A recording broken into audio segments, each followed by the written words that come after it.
Welcome one, welcome all to the season 57 of the PBE week 3 day 1 stream.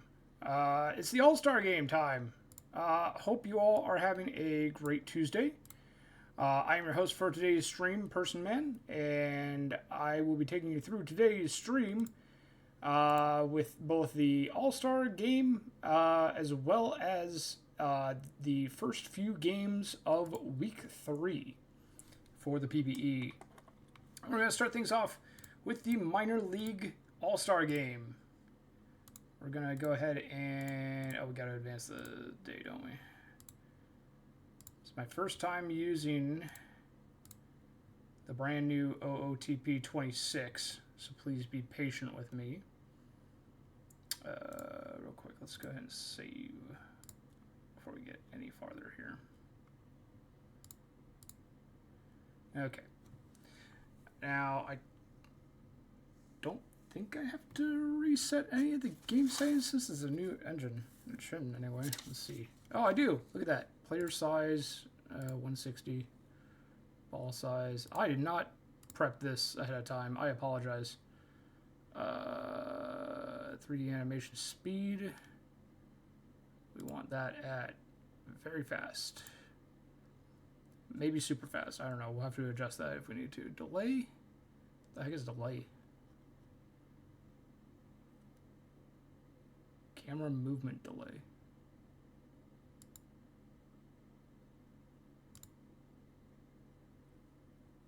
It says 1/0.5. I don't know what that means. Follow ball? No. I should have done this ahead of time. I did not think about this. Sim world and background. We are not going to be quick simming since there is... Okay, that should be good. We'll go ahead and save that real quick before we go any farther. We also have the Majors All-Star Game on the same day, so we won't be quick simming. Okay, everything looks good there. The delay says, it says delay on my note from several years ago. It says delay 1/0.5.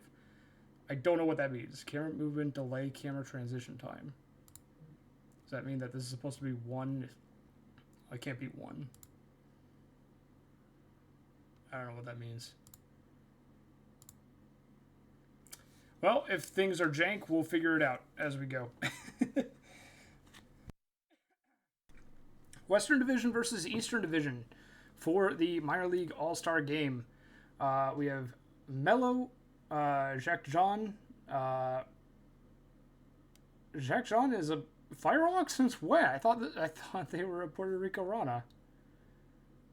Oh, Jacques Jean Jr. Okay, got it.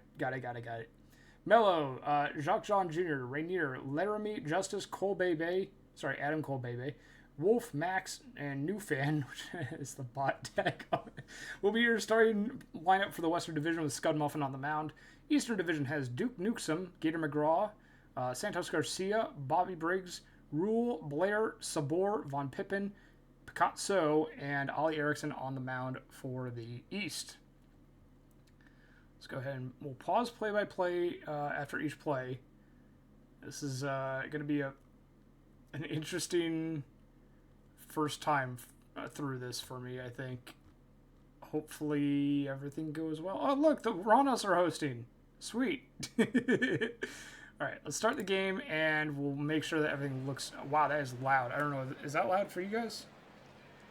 I mean, my voice is coming through over the desktop audio, so I think that's just me. Okay, BNN. Oh, I guess we don't need that on. View. Default. That looks better. Default for that. Default for that. And we do not want the dynamic action camera. Okay. Everything looks good. Hopefully it continues to be good. Look at that. Hey, actually, 26 is cracked, dude. We have the actual people moving in the background. That's crazy. That's actually insane. Okay, this is my first time with 26, and it's oh wait, no, never mind. Well, we'll see in the majors if it says Ledger and Cham, or if OOTP 26 fixed that. We don't need the bullpens open, right? How do we hide that?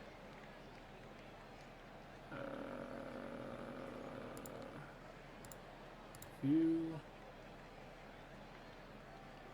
Doesn't matter. Bullpens can stay even though they probably won't be used all that much. Here we go! The Minor League All-Star Game. It's Marshmallow starting things off. That is not correct. Hold on. Hold on. Or is that... Wait, hold on. Is that just preview? Drone thing? That was cool. Drone intro. Quick ground down by Marshmallow, and all of a sudden everything is not there. Hold on. Oh, I forgot to turn that off. Where did the lineups go? Line drive to the shortstop. Hold up, we need to fix this. View. Is it classic 3D view? No, it's definitely not that. How do I fix that? Modern 3D view. Oh gosh. I should have done a test run of this. I apologize. Oh, turn that off. That's easy. That's gotta be it, right? Yeah, that is. Okay. Alright. JB Rainier, fly out to right in. A quick 1-2-3 inning for the Western Division. That feels too loud. I'm going to turn that down a little bit. I don't know if that's actually too loud or not, but we'll see. Now the Eastern Division getting their first turn at the bat. Will be Duke Newsom, the DH, starting things off. Slow roller to the second baseman, on to first in time to retire Newsom. That seems slow. I think we're going to have to change that delay. Line drive to McGraw. I think we can click through this, right?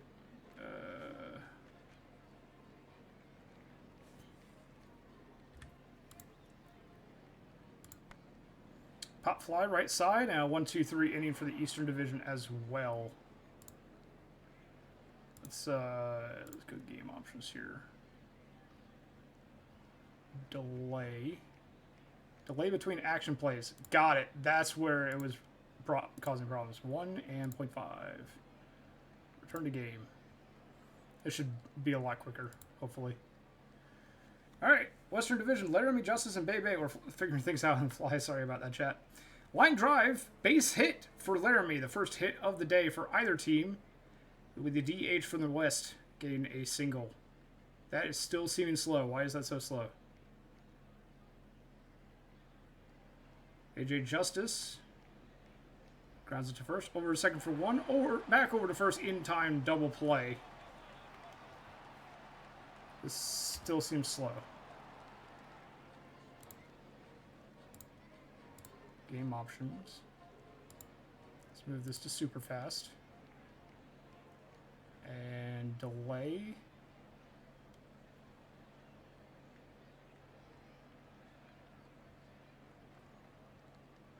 Delay before at bat, none. Delay before pitch, none. Delay mode. What am I missing here? Does it just need to be on super fast?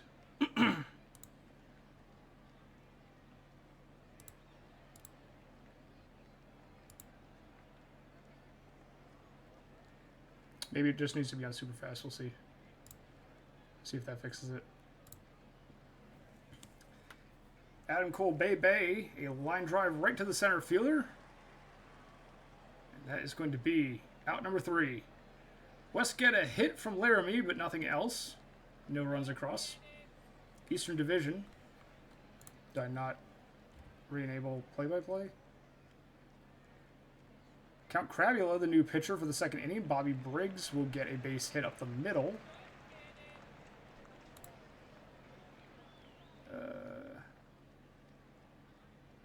Rule.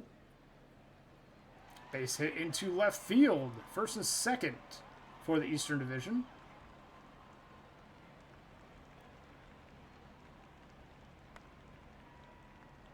And a bobbled throw, a botched throw by the second baseman, an error, will allow a run to score. Briggs scoring from second base. Rule advancing to third. Blair gets on and advances to second. Ground out to third, retires Sabor. but a run scores to make it 2-0 Eastern Division. Von Pippington flies out to center field, and that will bring up Picasso.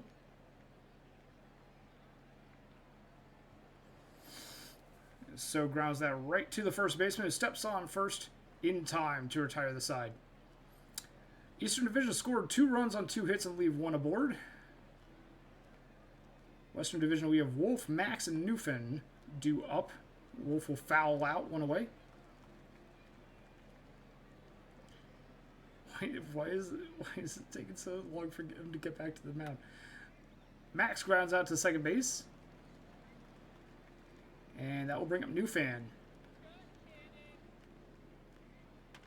Pord Larquad, the new pitcher on the mound for this inning. And they get a 1-2-3 inning. Wolf, Max, and Newfan down in order. We head to the bottom of the third. It's going to be 1 legacy point, the new pitcher for the West. In the East, with a 2-run lead, we'll look to extend that with Newsom getting on board with a single to the left. 1 on board. Gavin McGraw. Sorry, Gator McGraw, the right fielder. Grounds out to the third baseman, and it's booted! That's going to be an error on the third baseman. Newsom advances to second. And McGraw will take first. Santos Garcia. The 1-1. Fly ball to center field. Easy grab. No one moves up. And that brings up Bobby Briggs. 1 out. 2 runners on. First and second. Base hit for Briggs. And the bases are loaded for Rule. Yustola Rule, the center fielder. Hitting .321 so far this season. We'll have a chance with bases loaded. That's going to be a sac fly for Rule as it makes it deep enough into right field to score Newsom from third. McGraw and Briggs do not move up on the base paths. And with 2 outs, that's going to be bobbled at shortstop. An error on the shortstop. I think that's an error so far on every single member of the Western Division infield except for the first baseman. Sabor will ground out, and that will end the inning. But the Eastern Division capitalizes on 2 errors to score 1 run. It is now 3-0. Only 1 hit for the Western Division. There's the second one, though, and it's a solo shot by Marshmello. Home run for Marshmello puts the West on the board with their first run of the ball game. It's 3-1. Jacques John Jr. will fly out to Von Pippington in left. Now with 1 out and the base paths empty, here's J.B. Rainier versus Renslow. Pop fly, shallow, catcher, Sabor on the move, and they will take care of it for out number 2.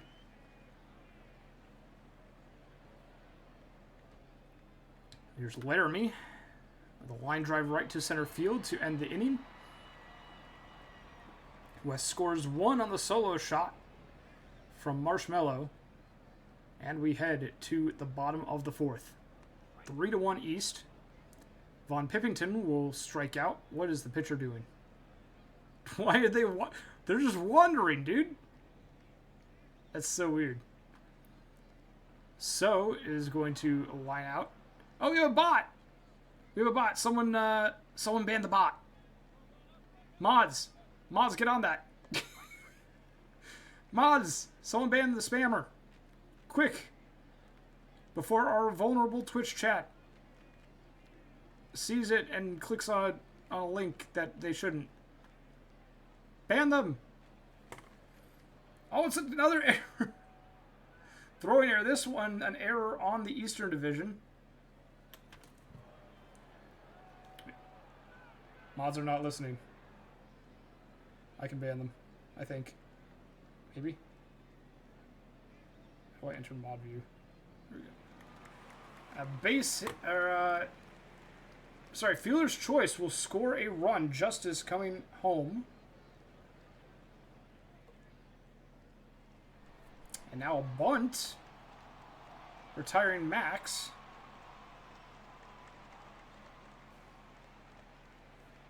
There we go. Ban. Got it. Alright. Mods weren't paying attention. Mods were sleeping. Quick, everyone post your spam links now while the mods are sleeping. Bottom of the 5th. Akers, the pinch hitter, gets on board with a single. Dynamic MLB 42, thank you very much for subscribing at Tier 1 for 20 months. Much appreciated. Fly, deep fly, left center. That one's over the wall. Santos Garcia with a 2-run shot. And this game is back with a large lead for the Eastern Division. 5-2, it's a 3-run lead. And that 3-run lead for the East coming at a good time after they just gave up 2 runs to the West. Thinning their lead to 1, but they broke it back open there with the 2-run shot. McFly Jr. grounds into the double play. Rule retired at second. Eastern Division gets that 3-run lead back right as the Western Division claw their way right back to it. Marshmallow, deep drive, right field. Goodbye! Second home run of the day for Marshmallow. 2 home runs in the All-Star game. That is not something that you see every day. Great performance at the plate from the first baseman for the West.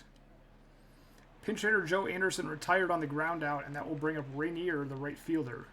Antonio Abner is the pitcher for this inning. They gave up the home run, but got Anderson to ground out. Rainier will get on board with a single, though.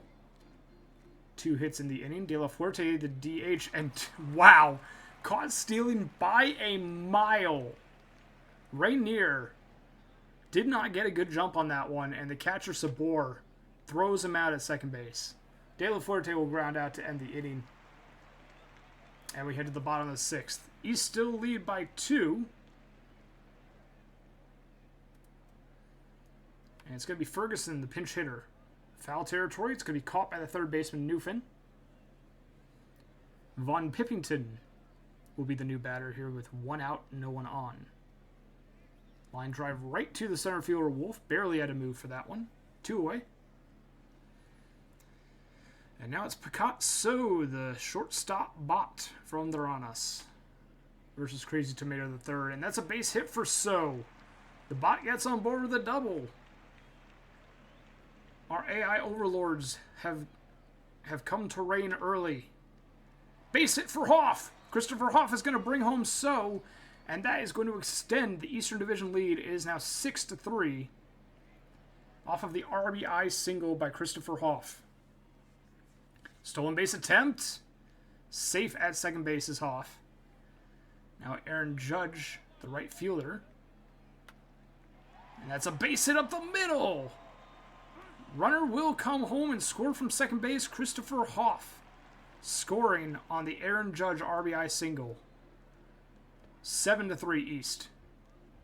Pants gets rung up on strikes, and that will end the inning. But 2 runs for the East as they extend their lead even farther. 4-run lead for the Eastern Division All-Stars. Animal Kingdom on the mound for the East. AJ Justice will fly out to left, 1 down. It's the top of the 7th. The West trail by 4 runs and 4 hits, partially due to those 3 errors on the line score. That will be a double for Bay Bay. Into the corner, they're 2 for 3 today. Mookie Metz, the pinch hitter, grounds out right to the first baseman, but moves Bay Bay over to third. 2 down and a runner at third for pinch hitter Lestat de Lioncourt. Base hit up the middle, RBI. Western Division closed the gap a little bit. It's now a 3-run ball game again. Jeff Lumo, new fan. Gonna watch as De Lioncourt takes second base on a stolen bag. 1-1. Fly ball, right field, caught in right to end the inning.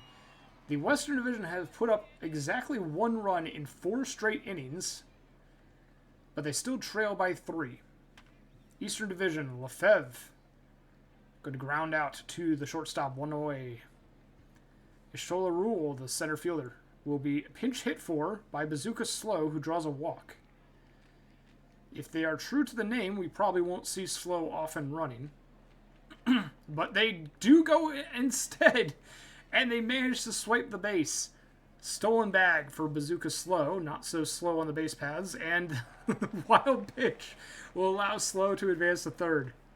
Fromas going to ground out to second base, but that will be enough to bring home Slow. And the Eastern Division get that 1 run back here in the 7th. 8-4. Carlton Beatty grounds out to the left side. That will retire the side.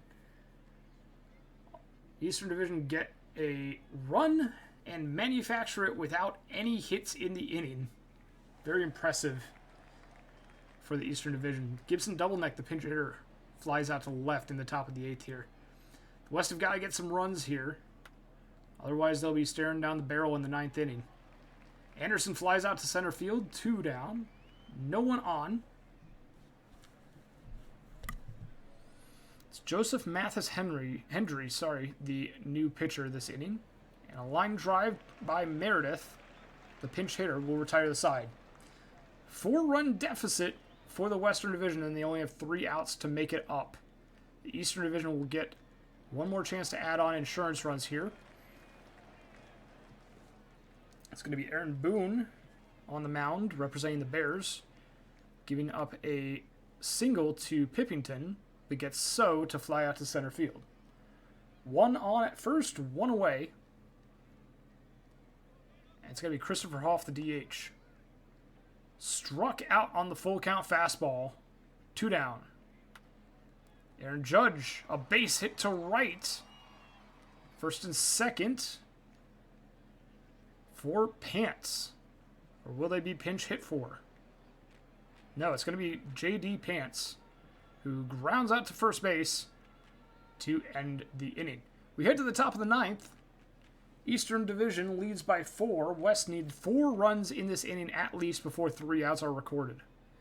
A ground out to third, 1 away. Things are looking good for the Eastern Division, but you never can know for sure in these games. Line out to left, Ruiz Jr. will be the second out of the 9th inning.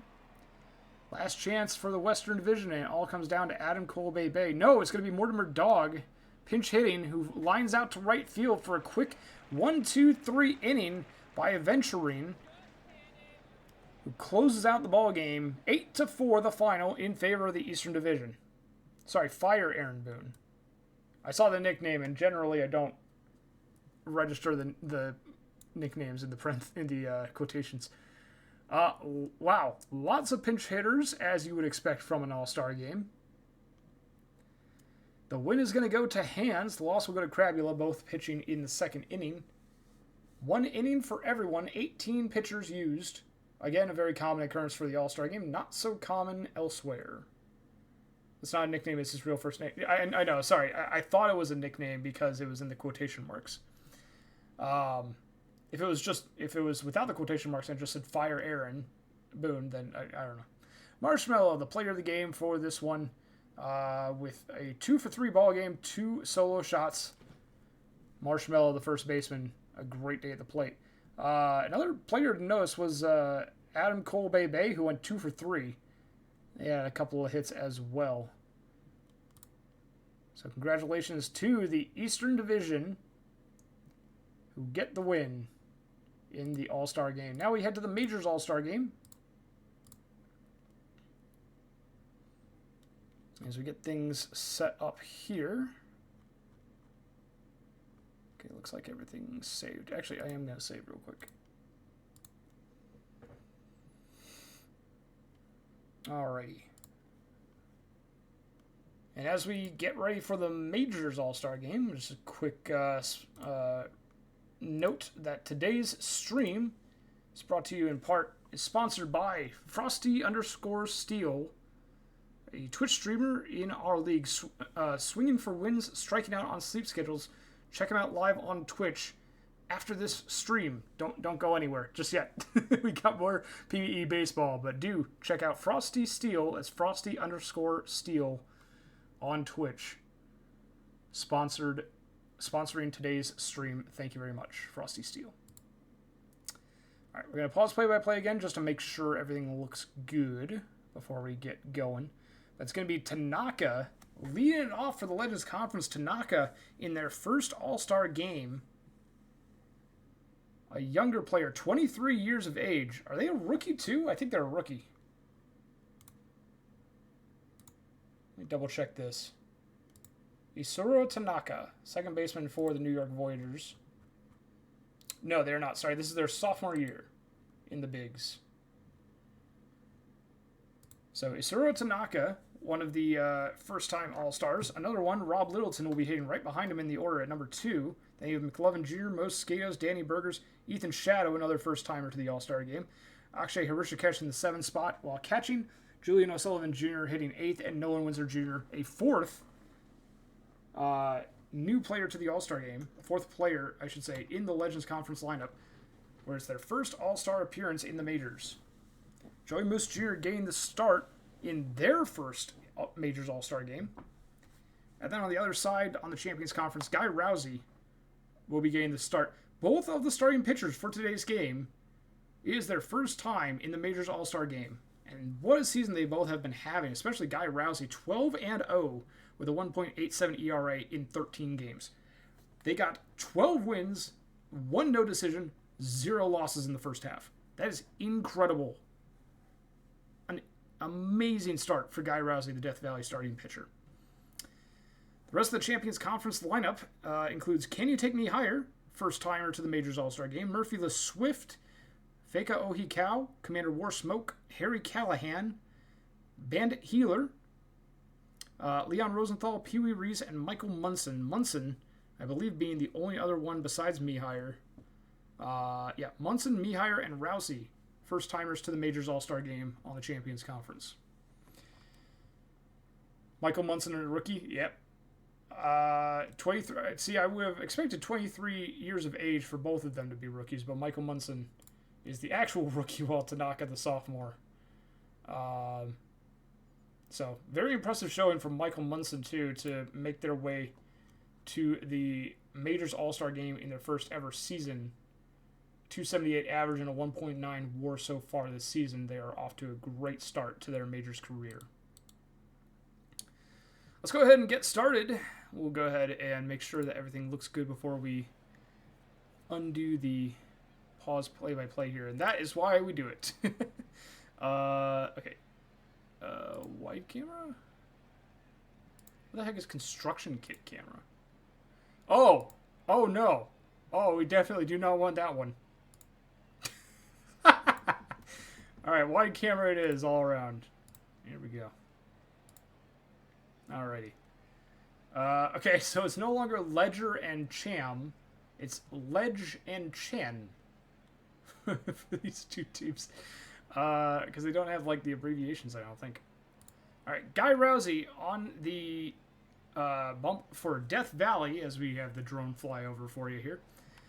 Isuro Tanaka lines out to left field to start off the Majors All-Star game. It will be Littleton and McLovin due up here. Littleton, base hit down the right field line. I'm just realizing now that maybe this isn't the correct view. Give me 1 second. We might need to change it back to default since we can't really see down the right field line. No, never mind. We definitely want the wide. We'll just have to move this one. How do we adjust the widgets? Oh, change that. There we go. Yeah, we don't need to see the bullpen. Okay, so that only cuts out a little bit.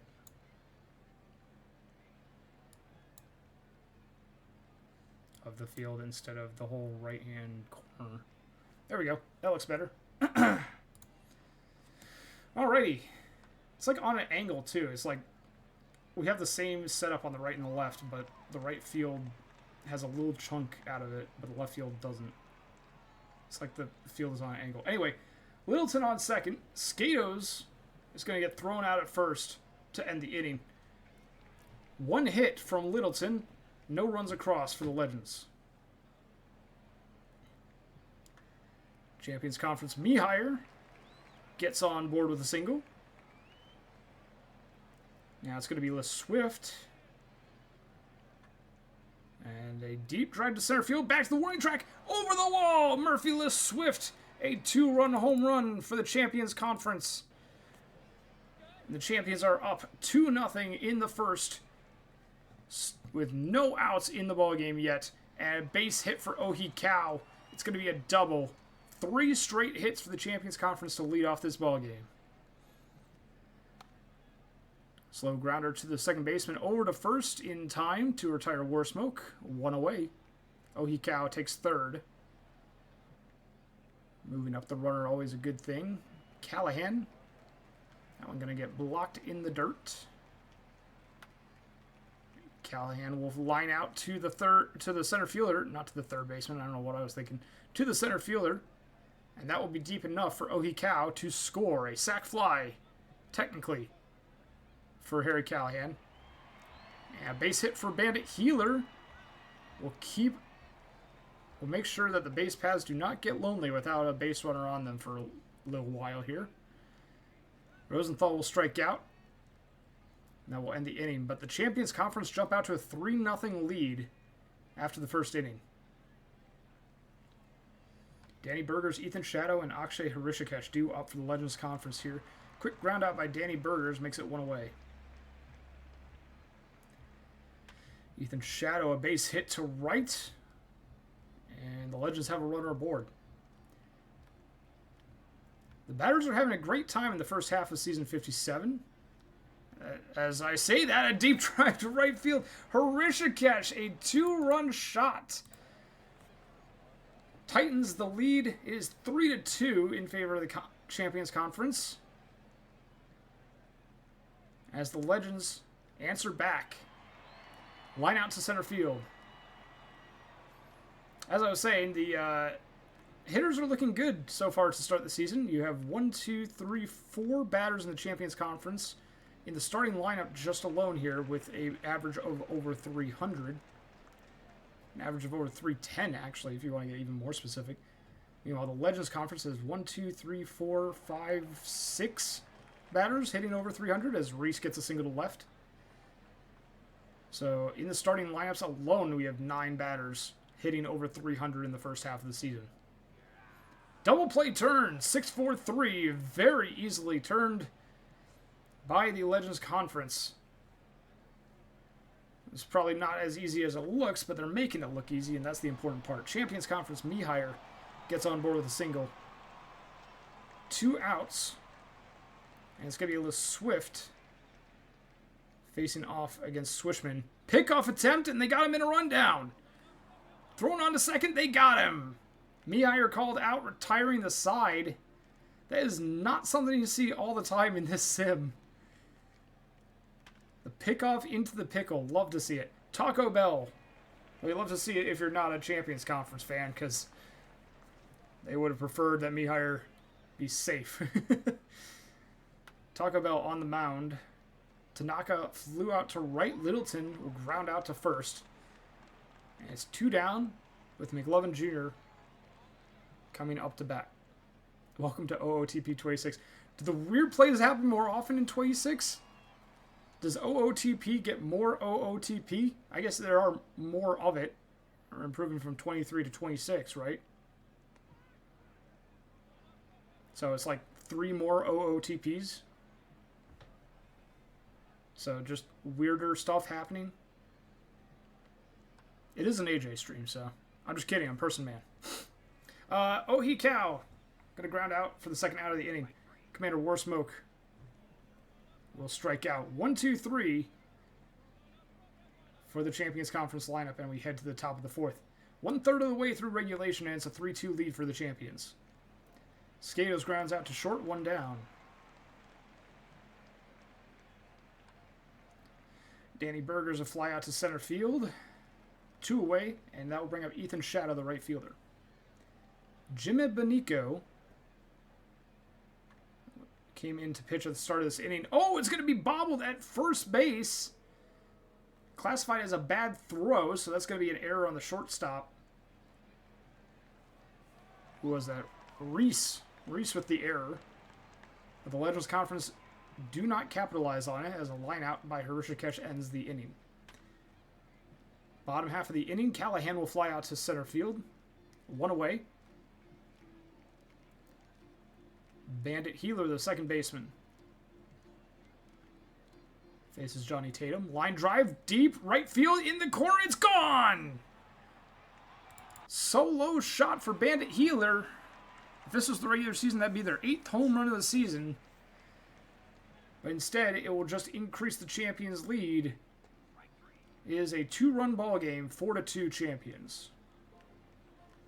Leon Rosenthal going to be the second out of the inning, chasing a curveball. Pee Wee Reese will strike out as well. Side retired. Healer with the home run, and nothing else for the champions. Top of the 5th, 4-2. Line drive to right, O'Sullivan Jr. retired. Now Windsor Jr. with no one on and 1 away.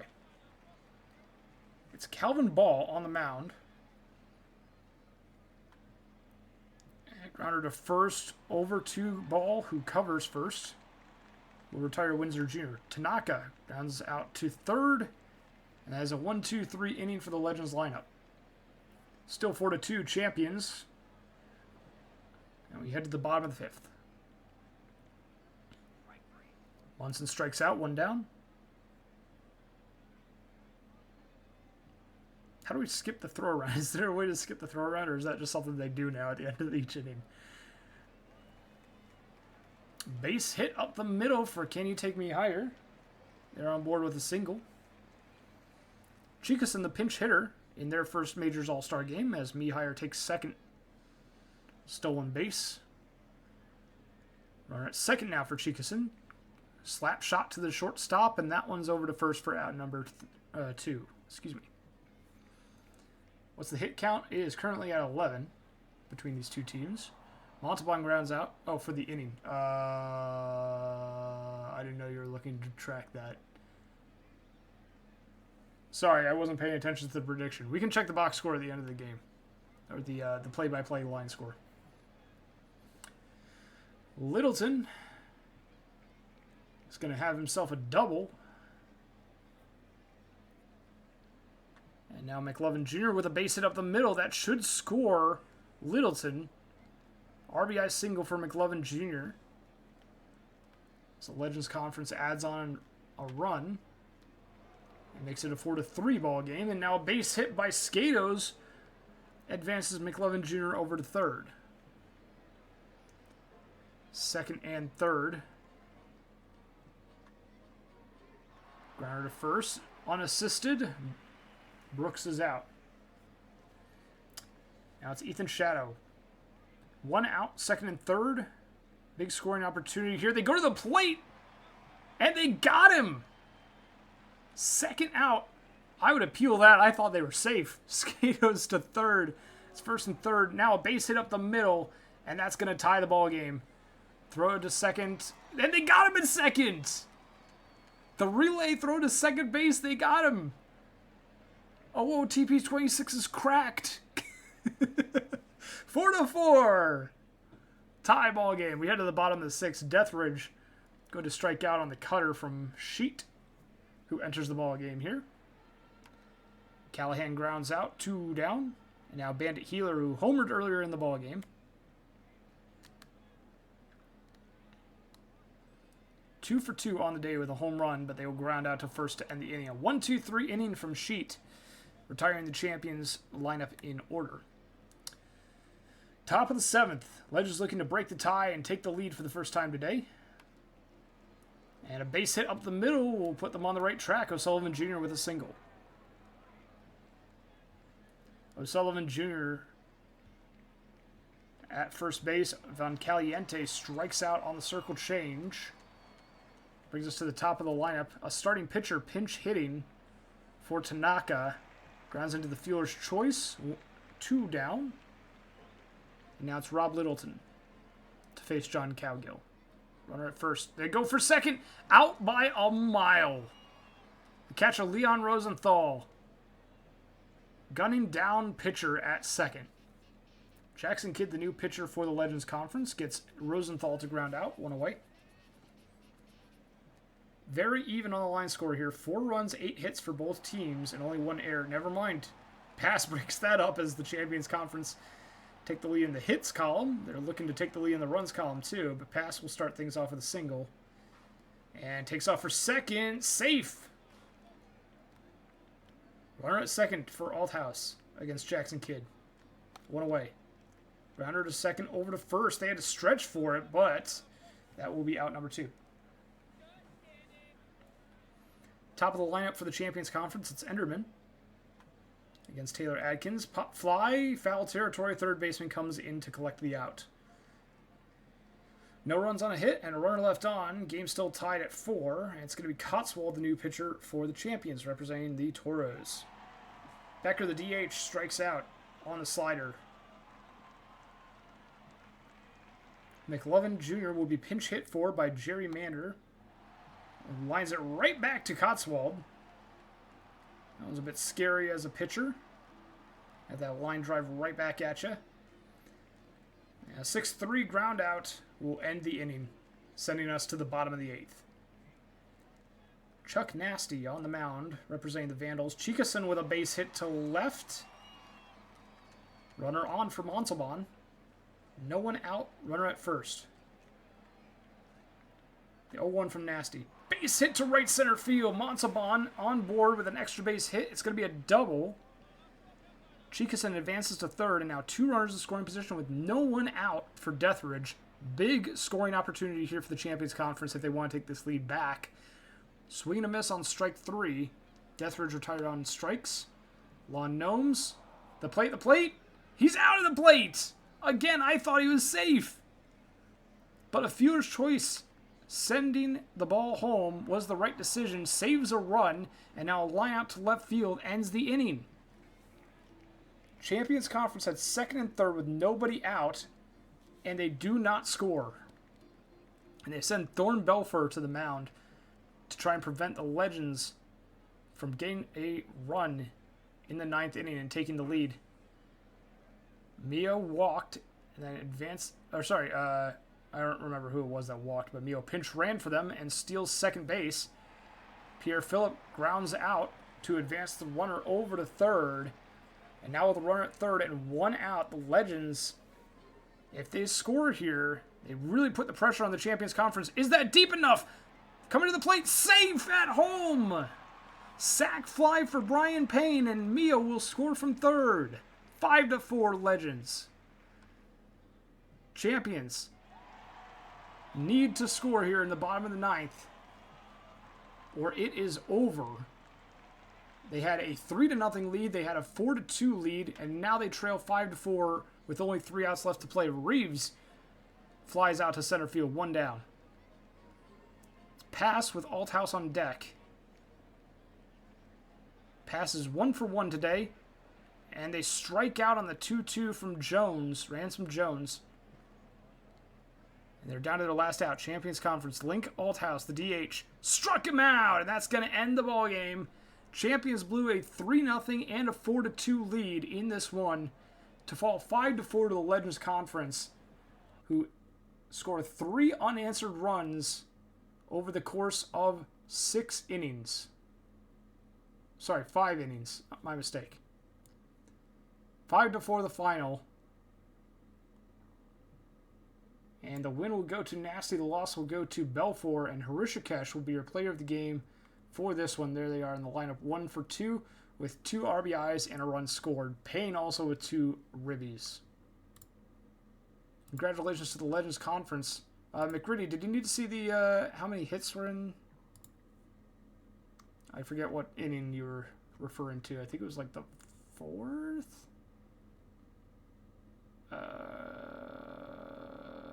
If it was the 4th, there was 1 home run by a healer, and that was it. In the 5th, there was a single by Mihire. So Champions Conference.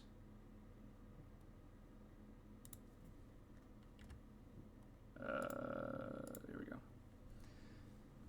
Champions Conference got 1 hit in the 4th and the 5th, and the Legends got nothing. The Legends wound up winning the game. So that's the important part. We'll save the game first before we advance the day, and then we have a bunch of quick sims before we get back to our regular season action. Let me just double check the schedule, make sure I'm not missing anything, but it should be 7-7 is the next day of ball games. So we will advance the day, we will advance the day again, we will advance the day one more time.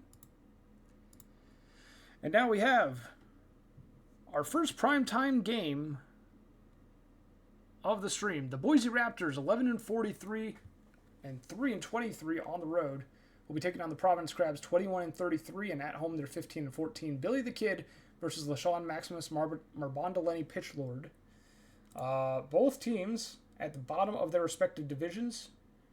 Providence 4th in the East, Boise 4th in the West. And just let's see, where's the... As we hopefully get a prediction going. We have a little write-up here. This 3-game bout in Providence won't have many playoff implications, but there's still plenty on the line to play for between the Boise Raptors and the Providence Crabs. Boise comes in with a league worst record of 11-43 and already 20 games out of the wild card. They've been historically bad on the road this year and hope to capitalize on the momentum of their last 10 games, 4-6, to avoid continuing their seemingly unsustainable 11.5% winning percentage on the road. Boise will start by sending right-handed Billy the Kid to the mound to try to save the reputation of this rotation, which has been the worst in baseball. The top 3 players with the most pitching losses this season, Boise Raptors. Those same 3 starters are all top 5 in hits allowed in the conference this season as well, but they'll have an opportunity this series to start the recovery as on the other side trying to take advantage of this slow start is a Providence offense, which has so far been outscored by every team in the conference except for Boise. Providence is 21-33 and currently 10 games out of the wild card, which makes it unlikely but not impossible for a playoff appearance later this year.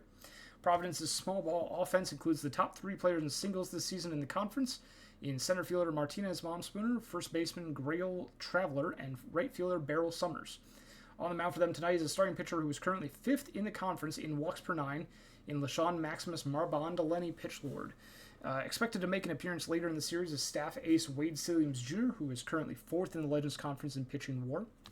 One great matchup to watch will be the 2 rookie second basemen on either side, on either club. The 2 most recent rookies of the month in the Legends Conference, Boise's Boys to Chest back again, and Providence's Mig Mayfield will be manning bag number 2 up the middle tonight as they continue their promising young careers. Can Boise dig themselves out of the basement? Can Providence turn it around in time for a late playoff push? Tonight, we start to find out. Thank you very much, Scheider May, part of the stats team, for providing that write-up for us. Very exciting and very informative, too, as we look to the Raptors and the Crabs. Can somebody... I haven't asked this yet. The Providence Crabs have like a more pinkish logo than blue this year. I'm curious what the reasoning for that is. I'm sure there is a reason, but I'm curious. Like usually, like you see their normal logo in the middle of their usual one, the blue one. I'm sure Dame probably knows. If anyone knows, Dame probably knows. GT probably won the charity raffle for recoloring the logo and made the logo of my SCFSL team the Paris of Love. Got it. Thank you, GT. That answers my question. All right, Boise Raptors versus the Providence Crabs at the pot. Looks like all the settings saved, so that's good. All right, we are going to turn on BNN since there are no other games that we are streaming on this day. So we'll make sure that the BNN widget is on. There we go.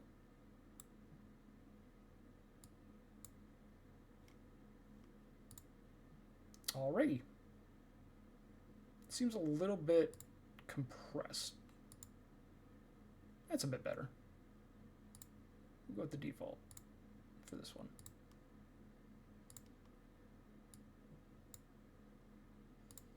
Alrighty. Diego Ramirez, Boys to Chest back again, and Romain Gauthier, the left fielder, will be due up for the Boise Raptors to start things off. Boise looking very blue on this one. That is a very quiet audio. Let me bump that up, see if we can...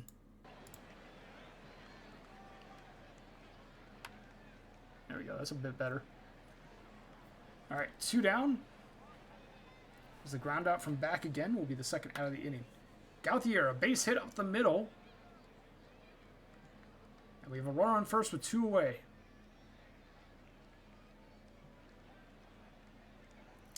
Bambino, the DH, will strike out. Strike 3 called on the curveball, outside edge, and that will be the inning. Nothing on a hit for the Raptors, and we head to the bottom of the first with the Crabs. Beryl Summers grounds out to second. 1 away. Here's Grail Traveler, the first baseman. Fly ball into right field. That will do it. That will be out number 2.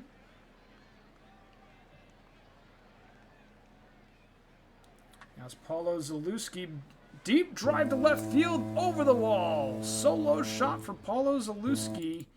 And the Providence Crabs take an early 1-0 lead. Jackson Love, the DH, not going to follow that up. They're going to strike out against Billy the Kid. Solo shot for Zalewski. But the Crabs go down in order otherwise. Top of the second we go. No will be the first out. Hughes will be the first out. And Mato strikes out on the cutter. Called strike 3 on the 2-2. Matsui Hidari, the first baseman.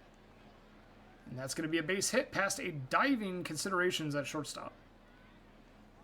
Hidari holds up at first. They will be on board with a single. Texas Ranger grounds into the fielder's choice to end the inning.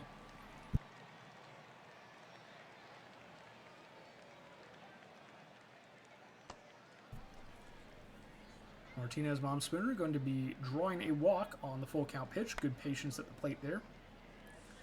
Fielder's choice removes them from the base paths, though, as Cash's considerations will reach first base. Seymour Baltz. Grounder through the legs of the shortstop. Considerations advances to second on the single from Baltz. First and second now from Miggs Mayfeld. Grounder first, over to second for 1, back over first in time! 3-6-3 double play to end the inning.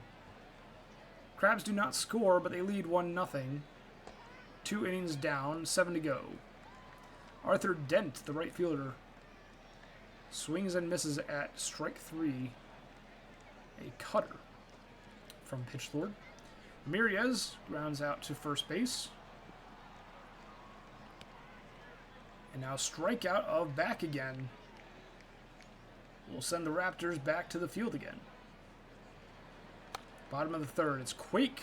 First up for the Crabs, flying out to center field, 1 down. Beryl Summers up now with Grail Traveler on deck. Summers, a diving stop by the pitcher, but wild on the throw to first. Summers gets to second base. And now it will be Grail Traveler with 1 out and a runner in scoring position. Called strike 3 on Traveler. That'll bring up Zalewski. Grounder to second, over to first in time for out number 3. So an error by the Raptors does not come back to bite them. It's still 1-0 Providence. Gauthier flies out, 1 down. Now it's No, the DH. That'll be a base hit by Bambino. That'll be a 1-out single. The Boise Raptors lineup has been really struggling. That's been a large part of their struggles during this season. Nobody hitting over 270. Their best hitter, Matsui Hidari, hitting 263. Cutter swung on a miss for strike 3 to retire the side. Meanwhile, the Crabs have 3 hitters over 270 and 1 over 300 in Grail Traveler. Jordan Love strikes out on the screwball. Mom Spooner going to ground out to third, 2 down. Do we have a records watch on Steelflex needing 7 doubles for the record this stream? I was not aware that that was a thing, no. Is that the single season, or I assume that's career doubles record? As Considerations reaches base and Bolt strikes out. I have a bunch of milestones that we're watching, but I was not aware that there was a potential record this stream. Is it career doubles for all players? That being Jefferson Steelflex? I don't think he's going to reach 7 doubles. I think just because we have less games that we're playing. We're only playing like 6 games. So unless they're really on it tonight, it probably won't happen tonight, but we'll see. Fielder's Choice removes Texas Ranger from the base paths. Dent will get on board with 2 outs. And Baltz will take care of that one for out number 3. Raptors get nothing on 1 hit. Yeah, not in this game, but maybe this stream. Yeah, definitely I don't think 7 doubles is happening in this game. I don't think 7 doubles will happen in this stream either. I think that's a bit high for only, I think, 6 games that we're watching today. It's either 6 or 7 games, so it'd have to be like a double a game. Pick off at first. Mayfeld taken off the base paths. 2 down, no one on. And the grounder is booted by the second baseman back again, so Beryl Summers reaches first. Error number 2 by the Boise defense, but they make up for it as Grail Traveler grounds out to second to end the inning. Yeah, they'd have to have a double a game in order to reach that record. I'll keep an eye out for it, but can someone confirm that that is the actual, like, they need 7 doubles for the all-time record for doubles in a career? Is that correct? Or is it 7 to tie and 8 to beat it? 7 doubles for all time. Okay. Infield single for Bambi, no. Is that to tie it or break it, Dane? Fielder's Choice. Shortstop will take it themselves for out number 2. Okay, so it's 7 to break it, 6 to tie. Okay. Let me make note of that. And that's a base hit, a double for Zalewski. They are 2 for 3 on the day with a double and a home run. That home run earlier on in the ballgame, the only run so far scored. Jordan Love grounds out. Zalewski will advance to third. Potential for Zalewski to score again here. Deep enough to center field, and it will be. Mom Spinner with the sac fly. Zalewski scores from third. It's 2-0 Crabs. Considerations flies out to end the inning. But Zalewski has scored both times in this ballgame. It is 2-0.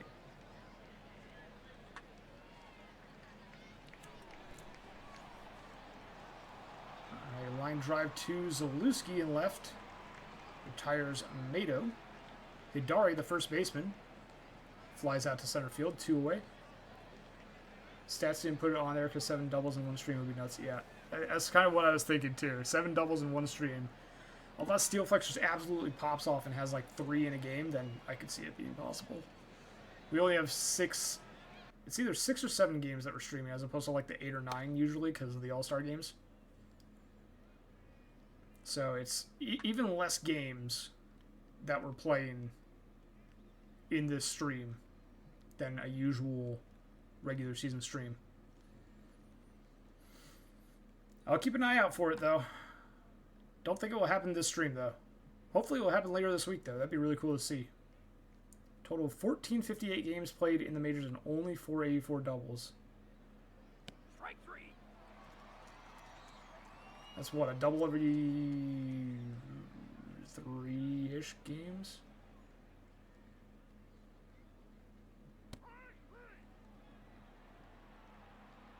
Ramirez going to strike out for out number 2. So if he's on a pace of like 1 double every 3 games, then realistically we should see 2 from him this sim, not 7. Am I the all-time record streamer? I don't know if that's the case. Base hit for Beryl Summers. Runner on first, no one out for Grail Traveler, who strikes out on the 1-2 screwball. Zalewski, a base hit to right field. Sliding into third, safe is Summers. Runners at the corners with 1 out for Jordan Love. How's the streamer for Delling? Clearly don't remember that well enough. Love with an RBI single, 3-0. Providence Crabs. They extend their lead. And They still might not be done. A strikeout by Mom Spooner brings it to considerations. First and second with 2 outs. Base hit up the middle. Will they try for the plate? They will. Got him at the plate! Saving a run. The relay throw from center field to the pitcher to the catcher. This could be 4-0 Crabs, but great defense by Boise. Solo shot. Romain Gauthier, their 4th home run of the season. And Boise is on the board here in the 9th. Might be a little bit too late for them, but they have a run. And possibly momentum, but Bambino will strike out. They still trail by 2 runs. And they only have 2 outs to make it happen against Crabton Crunch. Sidney Hughes draws a walk on 4 pitches. Tying run at the plate in Tonk Mato. Struck out. 3rd K of the day for Mato. Grounder to second, on first, in time, out number 3. And this game is history. 3-1 win for the Providence Crabs. It was 3-0 all the way until the 9th inning, when Gauthier made a little bit of noise for the Boise fans, but it wasn't quite enough. 3-1 the final in favor of the Providence Crabs. Pitch Lord gets the win with 7.1 shutout innings, 5 hits, no walks, striking out 11. A gem on the mound for Pitch Lord. The kid goes the full 8 innings, gives up 3 earned runs on 9 hits and a walk, getting the loss, falling to 3-10 on the season. Crunch gets their 5th save for Providence. And Pitch Lord will be your player of the game. An excellent day on the mound for the starting pitcher from Providence. Let's head around the rest of the league. Outer Banks will get an 11-4 victory over the Vancouver Vandals in an upset. A 4-for-5 day for Duke with 2 RBIs, 4 RBIs for Eschenbau on the side of OBX. For Vancouver, 2 hits, 2 RBIs for Danny Burgers, and 3 hits for Brooks Walker. Kelly gets the win on the start for Outer Banks, and the loss will go to Nasty, the starter for Vancouver, maybe a bit tired from the All-Star game. Steve Duke will be your player of the game for this one. Next up, the Toronto Pathfinders will defeat the New York Voyagers 8-3. We have a 4 RBI day for Peter Dawson III, and that's going to be a grand slam in the 3rd inning by the first baseman. Congratulations to Peter Dawson III. For New York, 2 RBIs from Bonga, and that is the big day at the plate for them. Tank will take the loss. The win goes to Foote, and Sagandi Legend gets their 2nd save of the season. Nathaniel Foote will be your player of the game for this one. Next up, the Sloths defeat the Surge 11-5 with 9 runs scored by the Sloths in the last 2 innings of play. So this was, 5-2 heading into the 8th inning, and it wound up being 11-5 in the opposite direction. Buffalo bullpen really struggled there today. 3 RBIs on Buffalo's side for Buckshank, 3 hits for Alou. On the side of San Antonio, a 3-hit performance from both Trantow and Duckley Jr. with 3 RBIs from Duckley Jr. And Littleton with a grand slam? No, a 3-run home run and a something else that got them an RBI. Emil gets the win in relief with 3 scoreless. Phil Topaldi will take the loss for Buffalo, giving up 5 of those 9 runs. And Caden Trantow will be your player of the game for this one. All right, next up, the New Orleans Rougarou, a 6-4 game against the Apex. Do we see doubles? No, Steelflex with a rough game. 2 RBIs each from Boucher and Swift on the side of New Orleans with 3 hits from Johnson. Indianapolis, 3 RBIs from Yiddiff and 2 hits each from Rosenthal, Callahan, and Chikason. McFlourish takes the loss. The win goes to Whiskey is that Yeetaball? Yeah, Yeetaball gets the save. And Rotgut Whiskey on the start will be your player of the game. 6.2 shutout innings from the starter for New Orleans. Ashley Joanna Williams with a milestone hit. 250 home runs on the career. Marking number 250 off the board in the 2nd inning. Congratulations, Ashley Joanna Williams, for reaching that career milestone. Next up, we have the Demons 3-1 over the Toros. 2 RBIs for Danger Dollarson on 2 hits. Looking for a couple of milestones here. We don't see them for Detroit. For Cancun, 2 hits each for Deathridge, Cortez, and Brolina. And Deathridge, with the first of those 2 hits, meets a milestone of 1250 on the career. And not only that, Sky Sterling reaches 1250 on the career as well. Teammates hitting 1250 hits on the career on the same day. Sterling with leading off the game with number 1250, a solo shot in the first inning off of the starter Remy LeBeau. Very impressive for both Cancun batters. Cowgill will take the loss. Remy LeBeau will get the win despite giving up that solo shot in the first. They will be your player of the game, only 1 earned run over 6.1 innings pitched. Death Valley, a 10-2 victory over Lunar Base, 12 hits to 4. We have 2 RBIs from Plainview, 3 from Smalls, and 2 from Flamingo. Plainview, 3 for 4 day at the plate for Death Valley. Car Crash with 2 RBIs on the side of Lunar Base, going 1 for 4. And on the pitching side, Smith will take the loss, falling to 1-10 for Lunar Base. Guy Rousey gets the win, improving to 13-0. This guy, 12-0 with 1 no decision in the first half, and they are continuing that breakneck pace. 8.1 innings, 2 earned runs, 9 strikeouts, and a 1.90 ERA for the Death Valley starter. They're your player of the game. Absolutely unreal season for Guy Rousey. Seattle Sea Serpents, 7-1.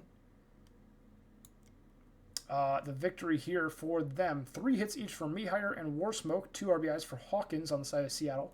For Nashville, 2 hits from Knopf. That seems to be about it. The loss will go to John. The win will go to McQueen, and Majira McQueen will be your player of the game. Only 1 earned run on 6 hits and a walk, 8 innings pitched, 8 strikeouts. Guy Rousey, if Guy Rousey continues this pace, I would make an argument that they should be MVP, and I will still get ignored by half of the PBE voting base who doesn't believe that pitchers should get MVP. I'm not opening up this can of worms again, but I'm saying Guy Rousey, very good season so far. Should receive MVP votes at least. We'll see how the rest of the season shakes out, though. 1-0 victory for the Kingpins over Florida Flamingo. 1 RBI for Pants on the side of Chicago, and that's the only RBI for the Kingpins. For Florida, 3 hits for Cooper, 2 hits each for Santos Garcia and McGraw. Boat will take the loss, Hands will get the win, Martino the save, and Jazz Hands will be your player of the game. Firehawks defeat the Rana 7-3. We have 2 hits, 2 RBIs from Quinn Jr., 4 for 4 day for Tanyan, the third baseman, with 3 RBIs and 2 runs scored. Puerto Rico, the loss will go to Ribbit. They're 0-12. Whittam will get the win for California. 9 innings. I don't think you can count this as a complete game shutout, but they gave up 0 earned runs. All of the runs were unearned over the 9 innings. Maverick Tanyan will be your player of the game. Brew City Bears, 8-4 victory for them over the Louisville Lemurs. And that is a new logo for the Lemurs. I don't think I've seen that one before. It's a Cookie Monster Lemur. Oh, okay. Let me guess. Dak? Is that a Dak Cherry item? I don't know. 2 RBIs for O'Mal Rain, 2 hits, 1 RBI each for Newsom and Beatty. For the Bruce City Bears, 2 hits, 2 RBIs for Bebe, and 3 hits, 2 RBIs for Valor III. Pizza Nader III will get the win, improving to 9-4 on the season.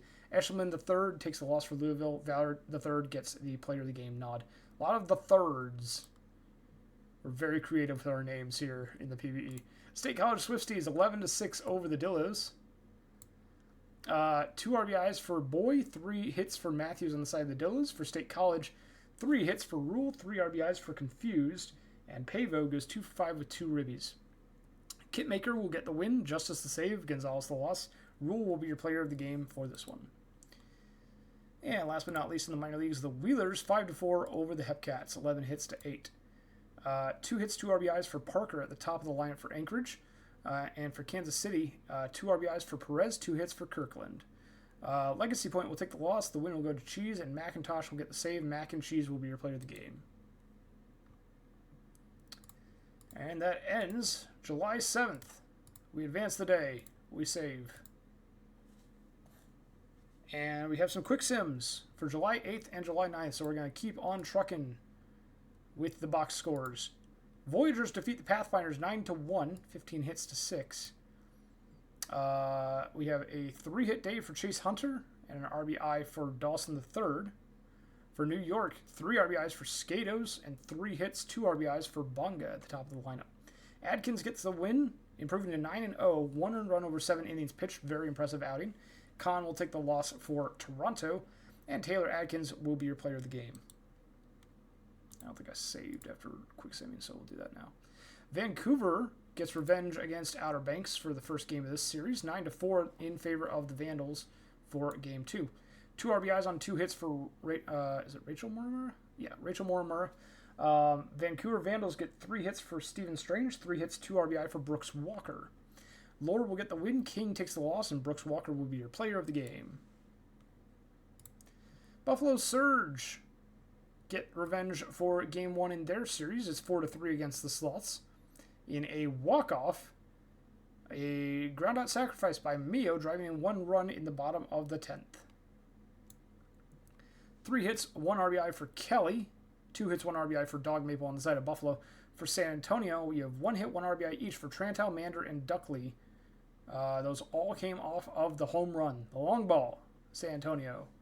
Cranepool will get the loss. Bobble will get the win, both in relief for their respective teams. J.C. Swishman will be your player of the game, though. 2 earned runs over 7 innings pitched. 11 strikeouts for Swishman. Now the Providence Crabs defeat the Boise Raptors 12-2. 4 RBIs for Zalewski. Another great day at the plate for them, going 3 for 4. Mom Spooner with 3 hits, 2 RBIs, and Summers and Traveler both with 2 hits, 2 ribbies. Boise, on the other hand, 1 hit, 1 RBI each for Texas Ranger and Dent, and that's about everything on that side. Miller will take the loss and fall to 0-12. Ji Woo gets the win for Providence, improving to 5-5, and Paulo Zalewski, your player of the game. Over to the Champions Conference with the Apex defeating the Rougarou 8-1. Let's see, Steelflex with 6 doubles. No, not this game. 2 hits, 1 RBI for Johnson, and 2 hits each for Shu and Boucher at the top of the New Orleans lineup. Indianapolis, 3 hits, 2 RBIs each for Rosenthal and Ingram, and Callahan has a good day at the plate as well. Smitty's will get the win, Takahashi the save, Jumbo the loss, and Leon Rosenthal your player of the game. Okay. Cancun defeats Detroit 10-2. For Cancun, we have 3 hits, 3 RBIs for Murphy, 3 hits, 2 RBIs for Deathridge. For Detroit, we have 3 hits, 1 RBI for Nerd, and 2 hits each from Poe and Shan. Okay. McGoatface will take the loss. Woohoo! Will get the win, improving to 2-0 in relief. Troy Murphy, your player of the game for this one. Next up, the Death Valley Scorpions 5-3 over the Lunar Base Space Rangers. 3 hits, 2 RBI for Launch Angle. Great day at the plate for the Death Valley DH. For Lunar Base, 2 RBIs for Not Worth a First on a 1-for-3 day. George Braxton takes the loss on the start. Devi Bravado gets the win for Death Valley. Ray Xavier, their 12th save of the season. And Launch Angle, your player of the game. Last but not least in the majors, we have a win for the Nashville Stars, 2-0 over the Seattle Sea Serpents. 2 hits, 1 RBI for Otage on the side of Nashville, and 2 hits for Knopf. For Seattle, 3 hits scattered among 3 batters and a walk. No one reaching base more than once for Seattle in this ballgame. Warren Peace had the number of the Seattle Sea Serpents lineup, 7.2 innings, no earned runs, 3 hits, 1 walk, and 11 strikeouts. They'll be your player of the game. Katarina comes in for the save, their 6th of the season. DeVries had a great day on the mound, 2 earned runs over 8 innings pitched, but not enough run support from their team to get the win. And we head to the minor leagues. I think I saved, but I'll save again. Starting off with the Kansas City Hepcats defeating the Wheelers 4-3. We have 2 hits, 2 RBI from Double Neck, and 3 hits from Named Later for Kansas City. For Anchorage, a 3-hit, 1 RBI performance for De La Fuerte. Van de Hat will take the loss for Anchorage. The win will go to Kaz Mill, and Ferb will get their 2nd save of the season. Joe Kirkland, your player of the game for this one. Next up, the Brew City Bears, a 2-0 win over the Lemurs. 6 hits apiece, 2 hits, 2 RBIs for Rainier. The only one to knock in any runs. On the 2-run home run in the 8th inning. The only runs across coming from that one swing of the bat. Judge, a 2-for-4 day on the side of Louisville, but no runs scored for them. Gearhart will take the loss in relief after 7 shutout innings from Renslow. Boone gets the save, their 10th of the season for Bruce City, after Takahashi has a masterful 8.1 innings, no earned runs on 6 hits and 4 walks.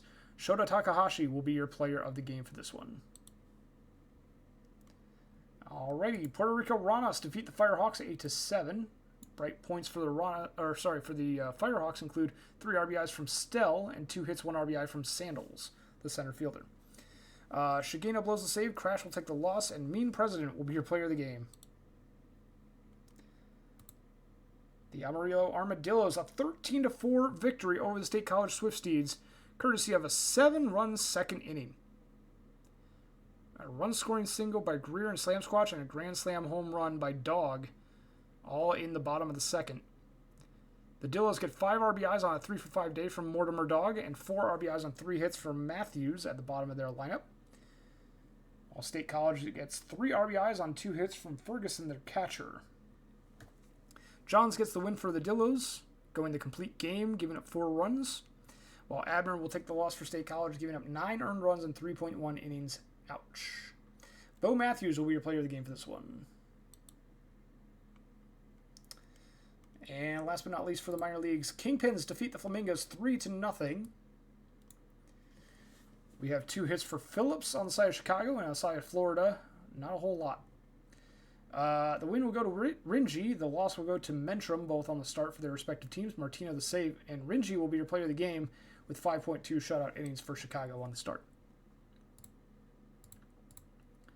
Advancing the day to the 9th. No games for the majors, but we do have a quick sim for the minors. Let's go ahead and do that real quick here. And we'll start things off with the Dillos defeating the Swifties 3-2. It is a 2-hit day with an RBI for Delacourt and a 2-hit day for Greer on the side of the Dillos. For State College, 2 hits each for Slow and Ferguson with 2 RBIs from Braun. Justice will get the loss in relief. Rooster gets the win in relief for the Dillos. And Barto O. Colon will be your player of the game. 2 earned runs over 8 innings pitched.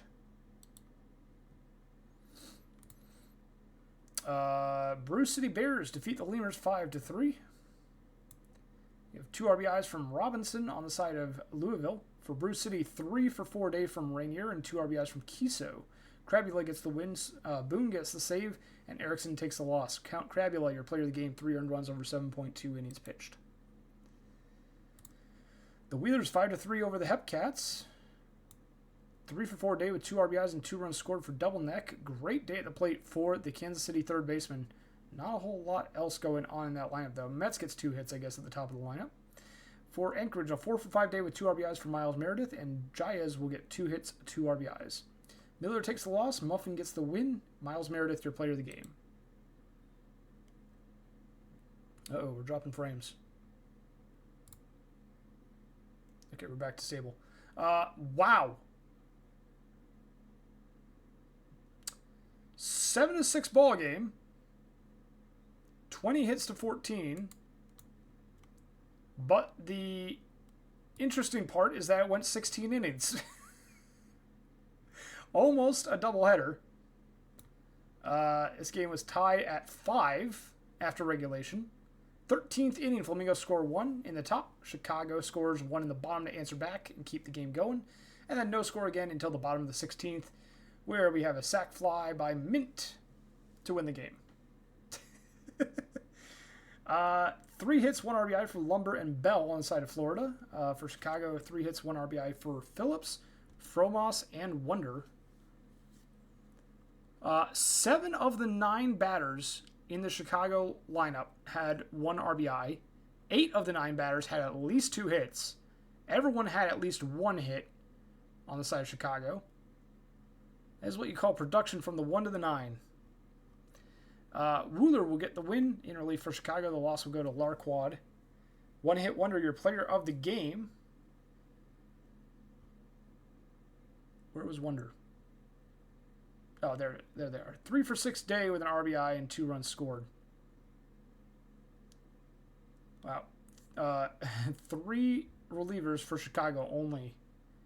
And they each went at least 2 innings, with one going 3.1 and one going 4 innings. Moving on, California Firehawks dominate the Ranas 14-3. 4 RBIs for both Quinn Jr. and Sandals on the side of California. The win will go to Pebbles, who gives up 3 earned runs over 7.2 with a quality start, and Newfin will be your player of the game. That ends July 9th. We finish the day and move on to July 10th, where we have our next streamed game for you. It will be Buffalo versus New York. Battle of the Big Apple. Well, actually, I guess Big Apple is just New York City. Battle of the what's the nickname for? Hold on. New York State nickname. The Empire State. Oh, I should have guessed that. I should have figured that. The Battle of the Empire State. I guess that makes too much sense. P-Dub Woods on the mound for New York. Nominon on the mound for Buffalo. We would have a milestone to track if Joey Moose Jr. was getting the start, but instead it's Woods. Buffalo currently at 32-24 on the season. New York at 37-19. Voyagers lead the division. Buffalo on their tail by about 5 games behind. And the Voyagers love to play at home. They are 22-9. Buffalo does have the advantage on the head-to-head, except for a couple of ties in the 3 position and at pitcher. And New York has the favor in the cleanup spot and in the number 2 spot. AJ hasn't brought the curse yet. That's because I only curse my player when I'm streaming regular season. It's when we get to the playoffs that we really get the curse. Speaking of my player, Sting Eucliffe, currently 2nd on the team in batting average? I thought this guy was washed. What is happening?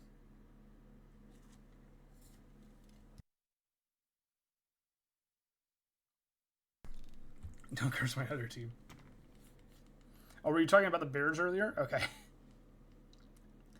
Yeah, well, I mean, 9 runs in the last 2 innings against the Sloths. That kind of wasn't great. Do we have a prediction going? Not quite sure if we do or not. Let me pull up Twitch app on my phone here. If we do, then I'll wait a moment longer. If not, then we'll...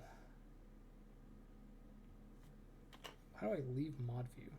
There we go. Okay. Do we have a prediction going? No. Prediction of who wins Providence Boise was the last one, so that needs to be paid out still. All right, well, we'll get started then. And if we have a prediction for later on in the game, then we'll do that. Chat seems quiet today. I don't know what's going on with you guys. What's up? Are we just we're just chilling today? 37 viewers. I know there's people here. Unless we're just farming channel points. Alrighty. Buffalo versus New York. Nominon versus Woods on the mound for their respective teams. Let's go ahead and get on into the game, and we'll find out which New York team is going to take this one. Hello, Slacking King. Drone flyover as New York meets Buffalo. Legends Conference East matchup. P-Dub Woods facing the leadoff batter, It's Me Mio. And a line drive to left field starts the game. Now here's Eucliffe. That one stolen base looks so off. Ground out to third to retire Eucliffe. It's like we got 48 stolen bases from Mio, 24 from Dog Maple, and then 1 from Eucliffe. Third on the team in stolen bases with only 1. Kelly strikes out to finish off the top of the first. Bottom of the inning we go with Bonga, Teggy, and Payne do up. Bonga with a base hit into right center field. 1 hopper to the wall. Now we have double for Bonga. That's no one Teggy. Bonga gained that hot fire icon next to their name, heating up. While Noah Teggy continues to cool down with a strikeout. Throw to third, not in time as Bonga swipes third. Brian Payne. Base hit to right field. It's going to fall, and Bonga makes it home after going halfway to the plate before the ball even hit the ground. Bonga scores. It's 1-0 New York. Skado's a fly ball to left field, and that will be 2 down.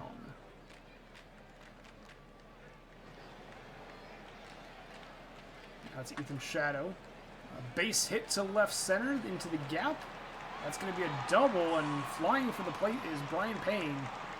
Scoring from first. RBI double from Ethan Shadow. 2-0 New York. Thompson lines out to left. Voyagers will score 2 runs in the first. I'll leave a runner stranded. We head to the top of the second. Manny Alou flies out to center, 1 down. It's going to be Cadavra now. Rounding to third, over to first in time, 2 away. Which starting pitcher will have the higher game score is the prediction. Get your channel points in if you want to try and predict. Deep drive to center field, caught at the wall. Von Kriestelhauser makes the running catch to retire Buckshank and finish off the top of the second. Great play in center field by the New York center fielder. Summit Dog, the shortstop, grounds out, 1 away. Bottom of the second. Von Kriestelhauser grounds out to short, 2 down. Now here's the sophomore Isaro Tanaka, 337 batting average for the first half of the season. And that's going to go up as they double to center field over a leaping Mio out there in center. Bonga, deep drive, center field. Caught at the wall. Very, very close to being out of the park. But saved at the wall. Side is retired. That almost doubled New York's lead. Still 2-0 as we head to the top of the third. Infield single for Bobrist. Dog Maple strikes out. And now it's Tomlin. Line drive, foul territory, caught by the right fielder, 2 away. And the top of the order comes around again with Mio. Mio draws a walk. He'll bring up Eucliffe. First and second, 2 outs, and got him on the cutter looking. That retires the side. Serves get 2 base runners. They do not score. It's 2-0 New York. Teggy will line out to left, 1 away here in the bottom of the third.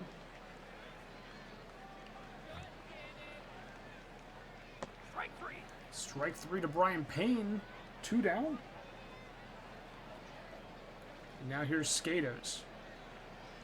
2 away, no one on. Line drive, base hit up the middle.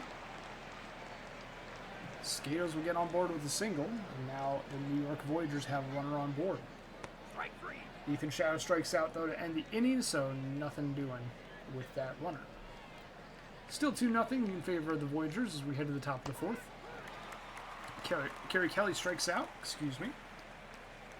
1 away, no one on.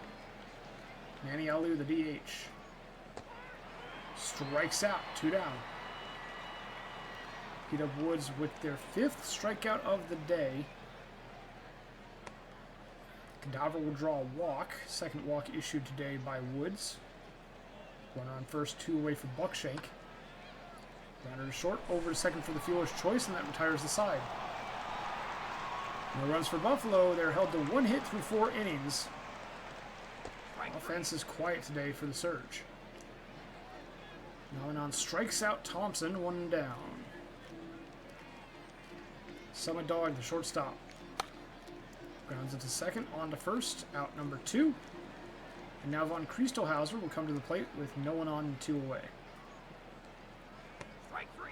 Strike 3 to Von Kriestelhauser. That's 3 up, 3 down. New York heads back to the field.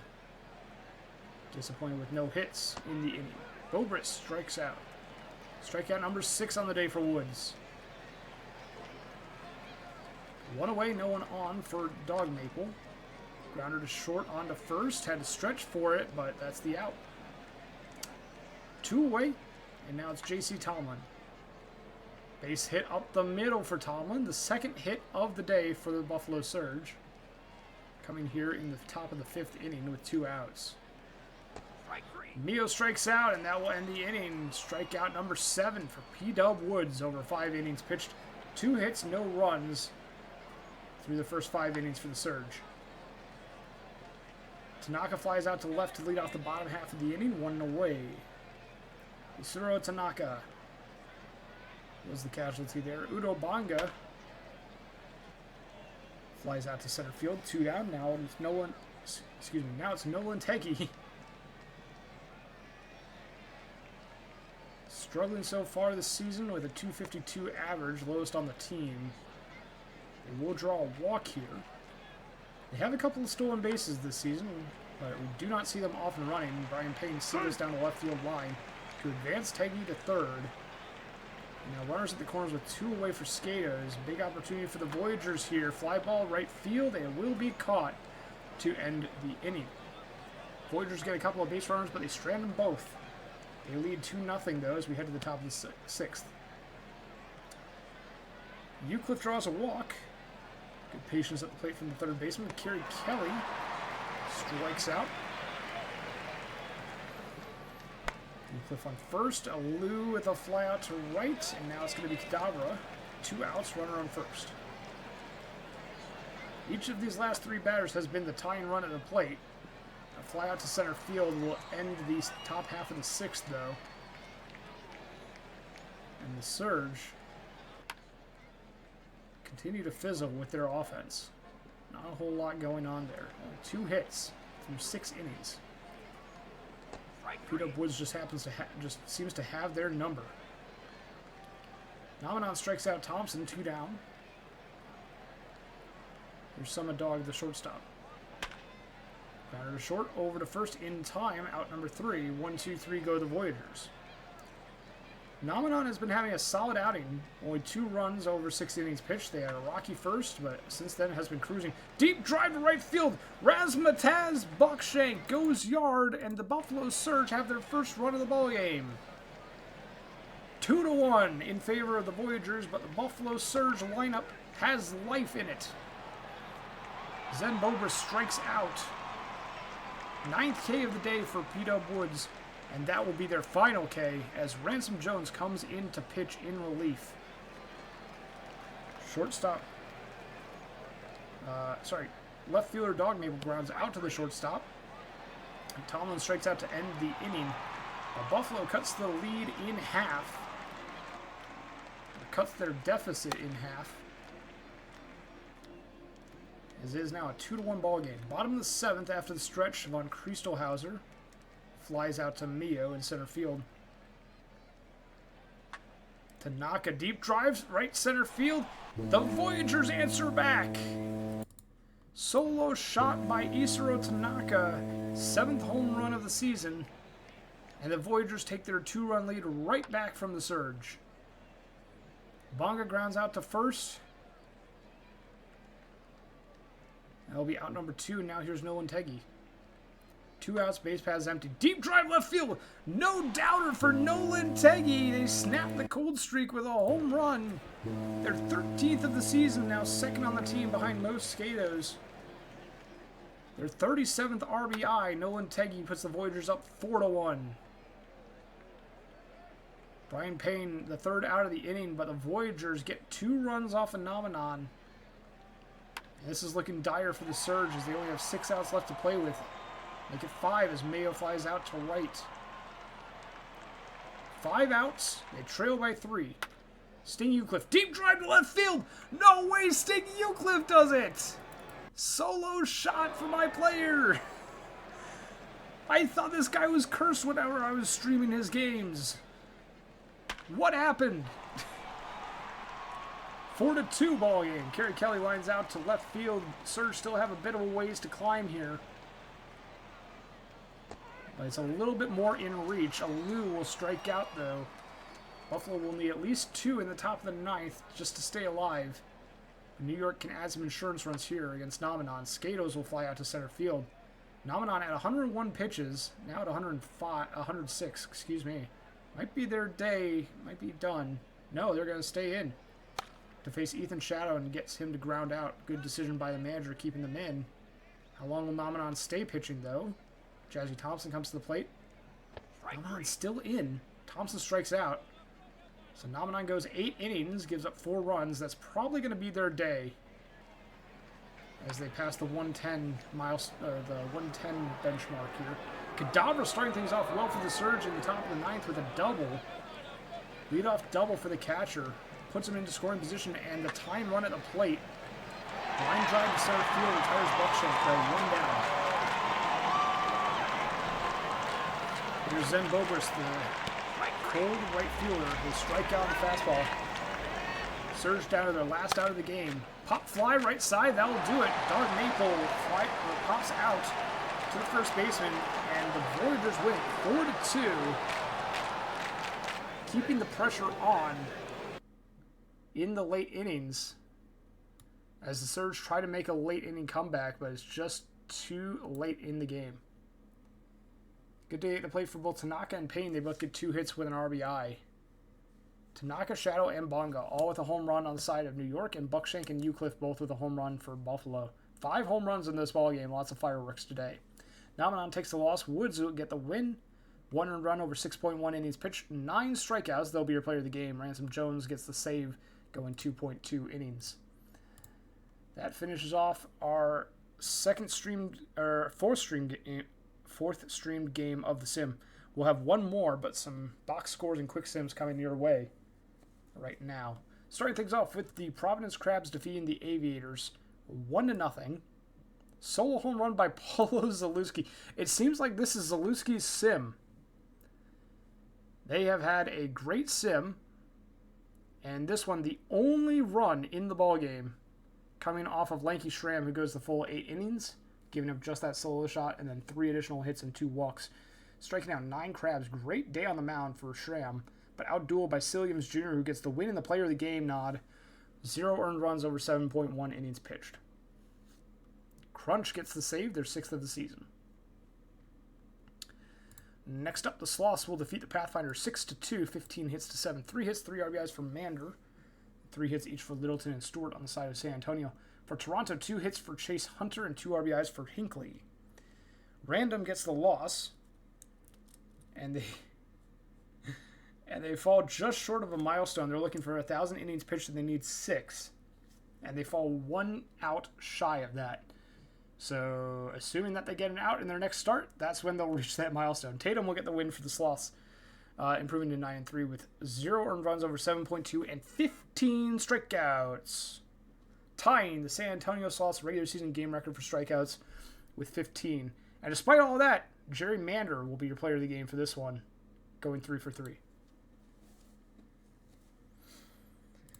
Next up, the Vandals, a 6-1 victory over their division rivals, the Raptors. 4 for 5 day for Steven Strange with an RBI. 2 hits, 2 RBIs for Hrishikesh. On the side of Boise, we have 2 hits, 1 RBI for Mato. Beans gets the win, 1 earned run over 8.1 innings pitched.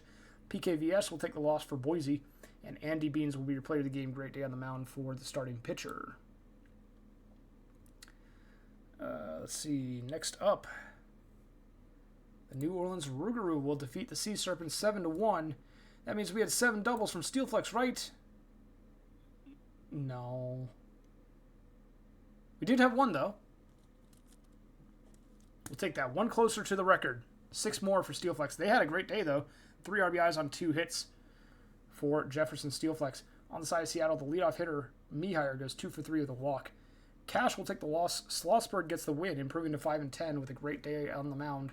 1 earned run over 7.2 innings pitched. Steven Slossberg, your player of the game. Detroit Demons, a 5-0 victory over the Space Rangers. A shutout win for Detroit. 2 hits, 2 RBIs for Nerd, and 2 hits, 1 RBI for Slamus. Williams gets 2 RBIs as well. For Lunar Base, 3 hits total, scattered among 3 players, and no walks. Not their day for the Space Rangers lineup. Strider gets the win with a complete game shutout. 11 strikeouts. They needed 1 win to reach the 75-win milestone, and boy did they pick a good day to do it with a complete game shutout for number 75. Congratulations, Strider. Another milestone off the books. Iceman takes the loss for Lunar Base, following a 1-12. Strider will be your player of the game. Nashville Stars, a 3-1 victory over the Apex, 11 hits to 4. We have 3 hits from Otage and 3 RBIs from Summers. Indianapolis, 1 RBI from Callahan and on 1 hit. Quaz will take the loss. Katarina gets the win, the blown save. Zach Mulder will be your player of the game with 7 innings pitched and 10 strikeouts.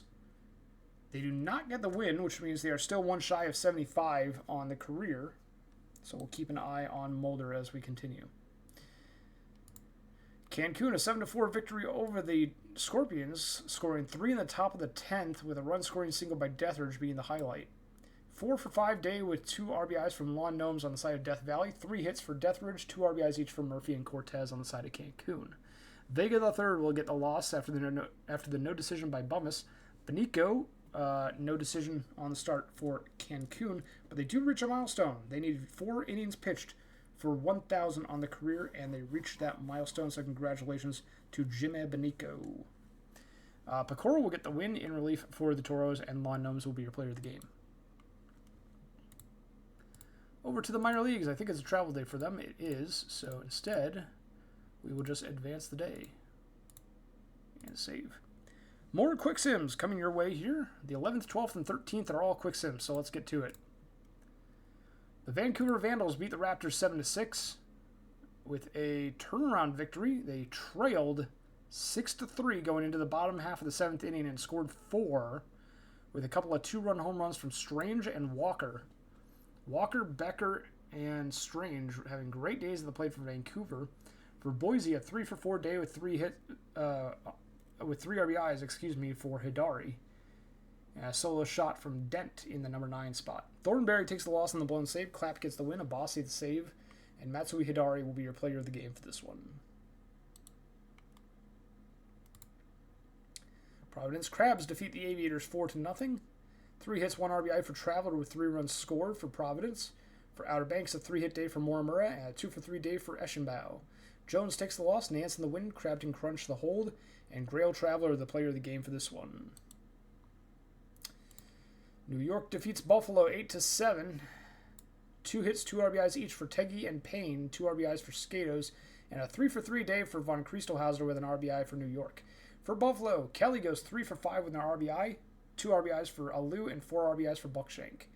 Whitman gets the win for New York. The loss goes to Phil Topaldi for Buffalo, and Razmataz Buckshank will be your player of the game for this one. Sloths win 11-2 over the Pathfinders. A slaughter. Hits all around for the Sloths. 3 RBIs each for Littleton, Skoden, and Honcho. 3 different players with 3 RBIs each for the Sloths. Toronto gets 2 hits, 1 RBI from Nolan Windsor Jr. at the top of the order, and not much else.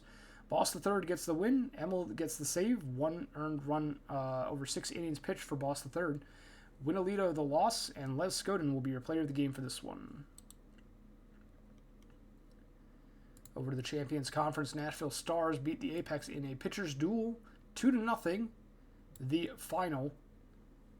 The 2 RBIs from Nashville, 1 coming from Munson and Andrews Jr. Andrews Jr. going 2-for-3, and Summers going 2-for-3. For Indianapolis, 2-hit day for Ingram. Ball will get the win with 8 shutout innings, only allowing 5 hits and 3 walks while striking out 9 Apex. Katarina the save, Calm Chicken the loss. Calvin Ball, your player of the game. Demons, a 14-0 rout of the Space Rangers. Decked by the Demons, says the headline. Almost hits all around. 3 RBIs for Guile and 2 RBIs for 5 different members of the Detroit lineup. 6 members of the Detroit lineup had at least 2 RBIs in this ball game. That is very impressive. Guile also reaches a milestone of 750 runs. They needed 2 in this sim, and they got 4 in this game. So there you go. Lunar Base. Not a whole lot going on. 1 hit, 1 walk from Rock Eater, and that's about it. Mulligan gets the win. 8 shutout innings, 13 Ks. Yidif will take the loss. Guile will be your player of the game for this one. Seattle defeats New Orleans 6-4, but Steelflex surely had 4 doubles, right? No. 2 RBIs for Le Swift, 2 hits for Shu, and an RBI. For Seattle, 2 hits, 2 RBIs for Arenado, and 3 hits for Mihire, 3 RBIs for Wellerman Jr. Treadwell gets the win, 2.1 shutout innings in relief. Telfair takes the loss for New Orleans. Wellerman Jr., your player of the game for this one. And last but not least, the Death Valley Scorpions defeat the Cancun Toros 7-5. 3 RBIs for Giannoulis on a 2-for-3 day with 3 runs scored. for Cancun. 2 hits, 2 RBI, 2 runs scored for Scotty Sterling, and Ohikawa has a 3-hit day. Pruitt gets the win. The loss goes to Lee, neighboring the save, and Ted Giannoulis will be your player of the game. That finishes off the major leagues for July 11th. So heading to the minor leagues, we'll start with the Wheelers defeating the Bears 4-1, 10 hits to 6. 3 hits for Oliver with an RBI. For Bruce City, 2 hits each for Mello and Rainier. Dupp gets the loss. Kingman gets the win. And McIntosh gets the save. Jigs Kingman will be your player of the game. Okay. I had a bit of confusion there for a second. I saw a player that I thought was in the majors. 7-5 win for the Swifties over the Hepcats. A walk-off grand slam by Bazooka Slow. Walk-off grand slam in the bottom of the ninth. Wins the game after being down 5-3. Bazooka Slow, what a day for them. 2 for 4 with 4 RBIs, all coming on the grand slam. Akers with 3 RBIs as well. Kansas City gets 3 hits each from Doubleneck and Kirkland and 2 ribbies from Perez. Duds takes the loss. The win goes to We're Trouble. And Bazooka Slow will be your player of the game with that clutch knock. Lemurs defeat the Ranas 5-1. 4 RBIs for Lefebvre on 2 hits. Newsom with 2 hits, 1 RBI as well. The win goes to Manzer. The loss goes to Barry. And Lefebvre will be your player of the game. Flamingos a 12-5 victory over the Firehawks. 2 RBIs each for McGraw, Luca, and Fortune, with Luca going 3 for 4 with 4 runs scored.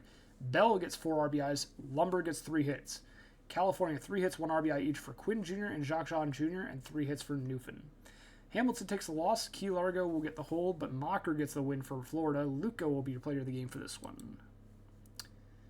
And last but not least, the Dillos defeat the Kingpins 10-3, 8-run 8th inning.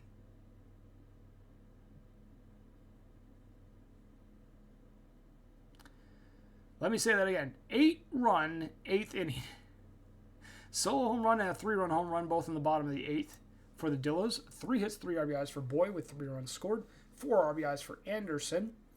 And for Chicago, we have 3 hits each for Pants and Locke with an RBI for Locke as well.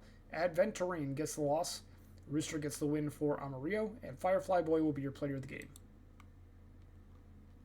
That finishes off July 11th. We advance to July 12th. Another quick sim. Let me save real quick. Crabs defeat the Aviators 3-0. 3 RBIs for Providence coming from Love, Momspooner, and Mayfell. 1 each. Outer Banks. 1 hit, 2 walks for Shrimp McDaniel. That's about it. Joe Kelly, who takes the loss. The win will go to Pitchlord with 7.1 shutout innings. A great start for them. Cologne gets the save, their 5th of the season. And Pitchlord will be your player of the game for this one. San Antonio Sloths defeat the Pathfinders 12-3 with 20 hits on the day. 4 for 4 day for Kel, 5 for 5 day for Scoden, each with 2 RBI. 4 RBIs for Trantow for the Sloths. For Toronto, Dawson III continues their hot sim, 3 for 4 with an RBI and 2 runs scored. Foot gets the loss, Long Pipe the win, 7 innings, 2 earned runs.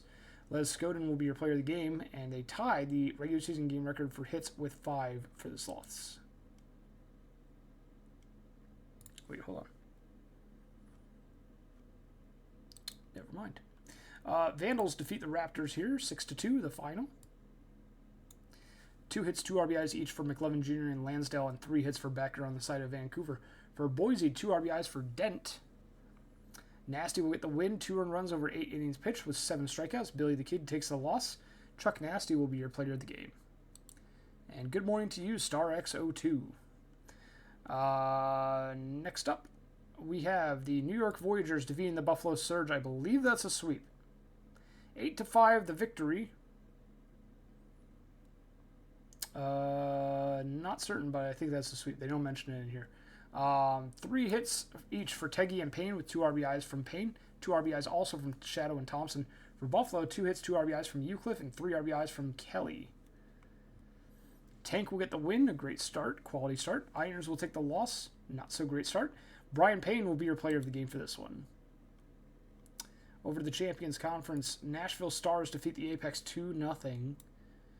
The two RBIs from Nashville coming from Drome and Munson. 2 hits for Indianapolis each for Rosenthal and Gagne. John will get the win. Blaze the save. 7 innings. Combined shutout for these two pitchers. McFlourish takes the loss for Indianapolis, and Mac John will be your player of the game. Death Valley will defeat the Cancun Toros 5-4 in another spike downwards as a 3-run bottom of the ninth wins it for the Scorpions, including a 2-run home run from Melo Mistur. Gianoulis, 3 hits, 2 RBIs. Flamingo, 3 hits, and Mistur, 2 RBIs. For Cancun, 2 hits, 2 RBIs for Bonpensiero, and 2 hits, 1 RBI for Ohikau.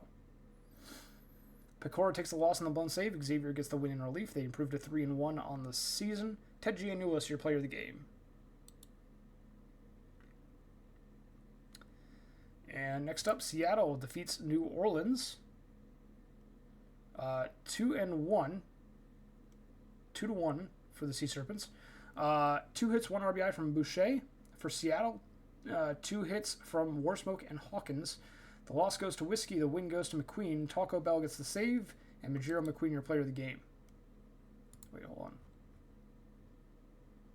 Okay, yeah. That was a Rousey game. I thought we were going to have a Rousey game later in the stream. I was wrong. So another no decision from Rousey. Not their best start on the season, but still no losses.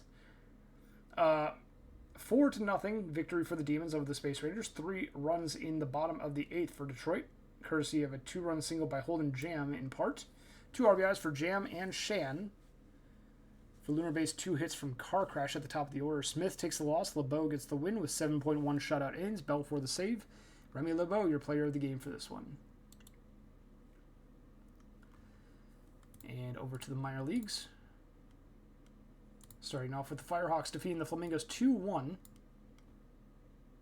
Firehawks win by a run, but the Flamingos out-hit them 10-4. No, you got to win in the first game, RCGG. So you're 13-0 now. 2 hits, 1 RBI for Lumber, 2 hits each for Santos Garcia and Bell on the side of Florida. For California, the sole RBI coming from Newfen, the bot. Shigeno gets the win. The loss goes to Hank, and Tugboat will be your player of the game.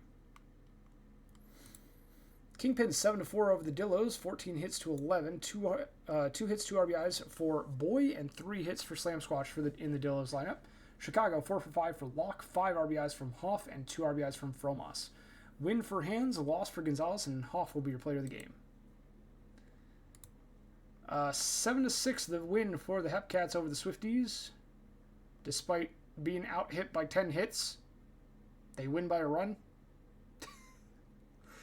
Minor leagues are weird, dude. 3 hits, 3 RBIs for Akers, 3 hits for Slow on the side of State College. For Kansas City, 2 RBIs for Perez and 1 RBI for each of the top 4 hitters in the lineup, plus Whittle.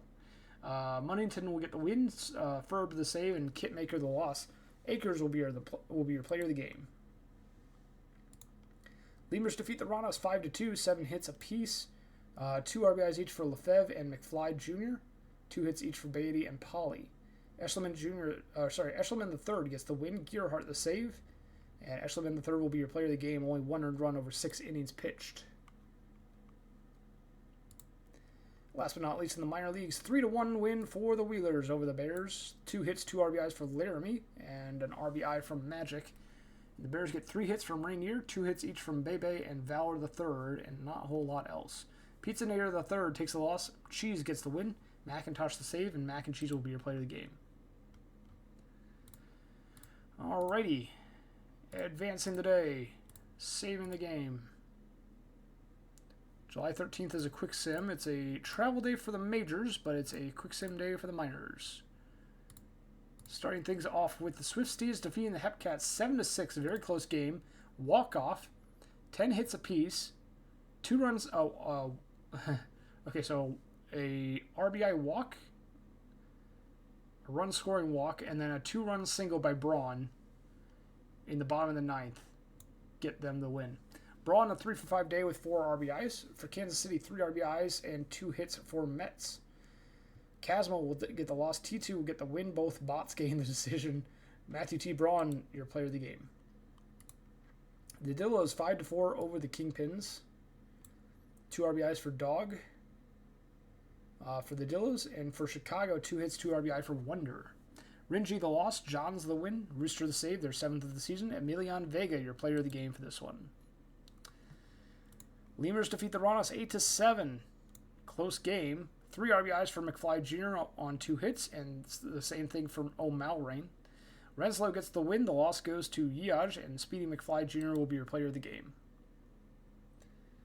California Firehawks 11-6 over the Flamingos. 15 hits to 13. 4 RBIs for Quinn Jr., 5 RBIs for Stell on the side of California. For Florida, 2 hits, 2 RBIs for Lumber, and 3 hits, 2 RBIs for Cooper. Mentum gets the loss. Jimmy the win. Jody Quinn Jr., your player of the game. And last but not least for the minor leagues on this day, 8-2 victory for the Brew City Bears, who improved to 40-20 on the season. No RBIs for Anchorage. 2 batters reached base more than once, those being Oliver and Magic with a hit and a walk. For the Brew City Bears, 2 hits, 1 RBI for Bebe, and 2 hits, 3 RBIs for Cragg. Takahashi with the win. The loss goes to Vanderhat, both starters getting the decision, and Shota Takahashi will be your player of the game, only 1 unearned run over 7.2 innings pitched. That finishes off the minor leagues for July 13th, and it finishes off the day in total. We'll save. Before we head on into our final stream game of the day, we don't have any minor league games, so it's just majors for this one. It is the Vancouver Vandals, who are 42-17, and they're 19-10 on the road, versus the Death Valley Scorpions, 38-21, and at home they are 18-8. I believe they're both at the top of their respective divisions. That might not have changed during today's sim. Yeah, correct. Vancouver Vandals, 7 games ahead of the Sloths in their division. They have currently the best record in the majors. Death Valley, 3 games ahead of Seattle, with a 6-4 over their last 10. They have the 4th best record in the majors. Yep, 4th best. So 2 of the top teams in the major leagues going head-to-head in this one. We're going to see a lot of great ball game here today, I feel like. Thor Lore on the mound for the Vancouver Vandals. Devi Ravato on the mound for the Scorps. And, I mean, neither of these 2 pitchers have had particularly great starts. I mean, Devi Ravato has had a better start, I would say. 6-3 win-loss record and only a 4.18 ERA versus a 5.75 from Thor Lore. Thor Lore gives up more walks, but also strikes out more batters. Has a slightly higher whip. They're both 25 years old, so they're both on the younger end. Still plenty of room to improve for these 2.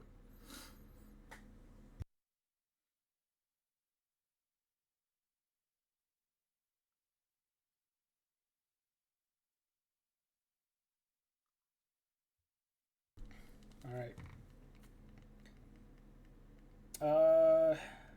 Let's see. We only had one person predict for the last game, so probably not a night for predictions.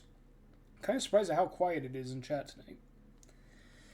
If you're a fan of the Vandals or the Scorpions, let me know it in chat, or just continue to sit there quietly and farm channel points if that's what you're doing. Vandals Scorpions, the final streamed game of the day, primetime game number 3. TPE on the line. Oh, MLB games are on? That's why? Okay. Well, maybe I didn't time. Well, okay. Maybe viewership is going to be a bit low for these next few days, I feel like. Well, the Cubs aren't on, so that's why I'm streaming today. Oh, well. Well, we're here for those that are watching. Stephen Strange, Pierre Phillip, and Enrique Von Caliente due up for the Vandals against Devi Ravatos to start off this game. Let's get to it. I think I'm going to bring that audio down a little bit. I feel like that seemed a little bit loud. Alrighty, let's get underway. The drone flyover as Devi Ravato takes to the mound. Right-hander throwing in the mid to upper 90s. Retires Stephen Strange on the ground out, 1 down. Vandals have 3 batters hitting over 300 in their lineup. Pierre Phillip, who just popped out to the to the second baseman, being one of those. The other two being Danny Burgers and Dustin Becker. But there are a few Vandals within striking distance of that. Von Caliente will double. They'll get closer to 300. Still a little ways off, though. But Brooks Walker and McLovin Jr., if they have good games today, we could see them pass the 300 batting average marker. Death Valley has only one batter over 300, that being Lon Gnomes, but Bass Reeves is very much in striking distance. That actually might do it as they single to the right field corner. I think they'll probably put them in really close distance, but not quite at 300 probably. 297? 296. Pretty close. Montalban will ground out, advancing the runner over to third. Runner at third, one away for Lon Gnomes. Line drive right to the first baseman. Coming for the plate is Reeves, safe at the plate. Death Valley will strike first. It's 1-0. Daniel Plainview, the catcher now, strikes out to end the inning. Scorpions get a run off of Thor Lore.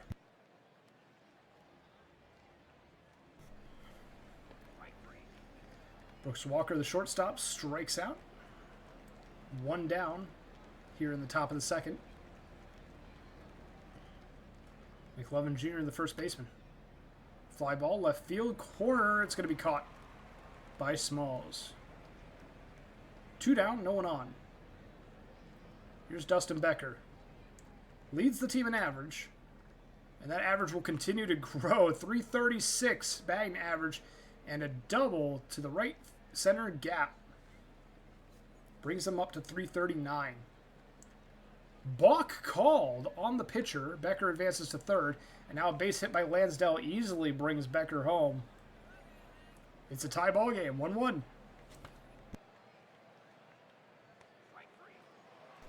Reshikesh goes down and strikes, and it will end the inning with a tied ball game.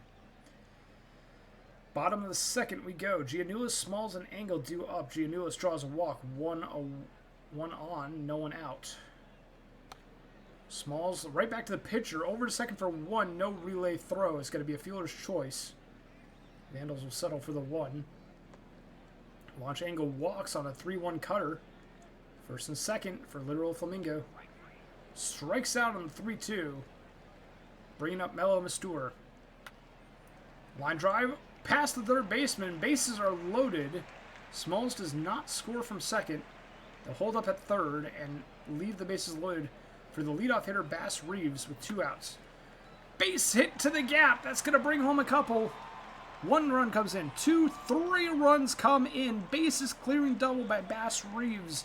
And the Death Valley Scorpions have broken this one open. Steal attempt. Bass Reeves takes third. Montalban strikes out for the inning-ending strikeout. But 3 RBIs on a double from Bass Reeves puts the Scorpions up 4-1. Vandals looking to answer back. Stephen Strange will double to start things off. 20 doubles on the season for Stephen Strange. Pierre Phillip, a line drive that will be caught. 1 down. Runner at second for Von Caliente with 1 out. Base hit to left. Tying run comes to the plate in Danny Burgers. Burgers leads the team with 22 home runs, and now would be a great time for one of those. Off for second is Von Caliente to put themselves into scoring position, second and third. 47 stolen bases on the season. Burgers will strike out. Brooks Walker, pop fly, foul territory, that ends the inning. Vandals threaten but do not score. It's 4-1 Death Valley. Bottom of the third, Gnomes, Plainview, and Giannoulis. Gnomes singles to left. Death Valley leads by 3 runs, but they're looking for more. Against Thor Lore. Pickoff, they got him! 1 away as Gnomes taken off of first base. Plainview grounds out to the third baseman, 2 down, and now it's going to be Giannoulis against Lore. Grounder to first. Stepping on first is McLovin Jr.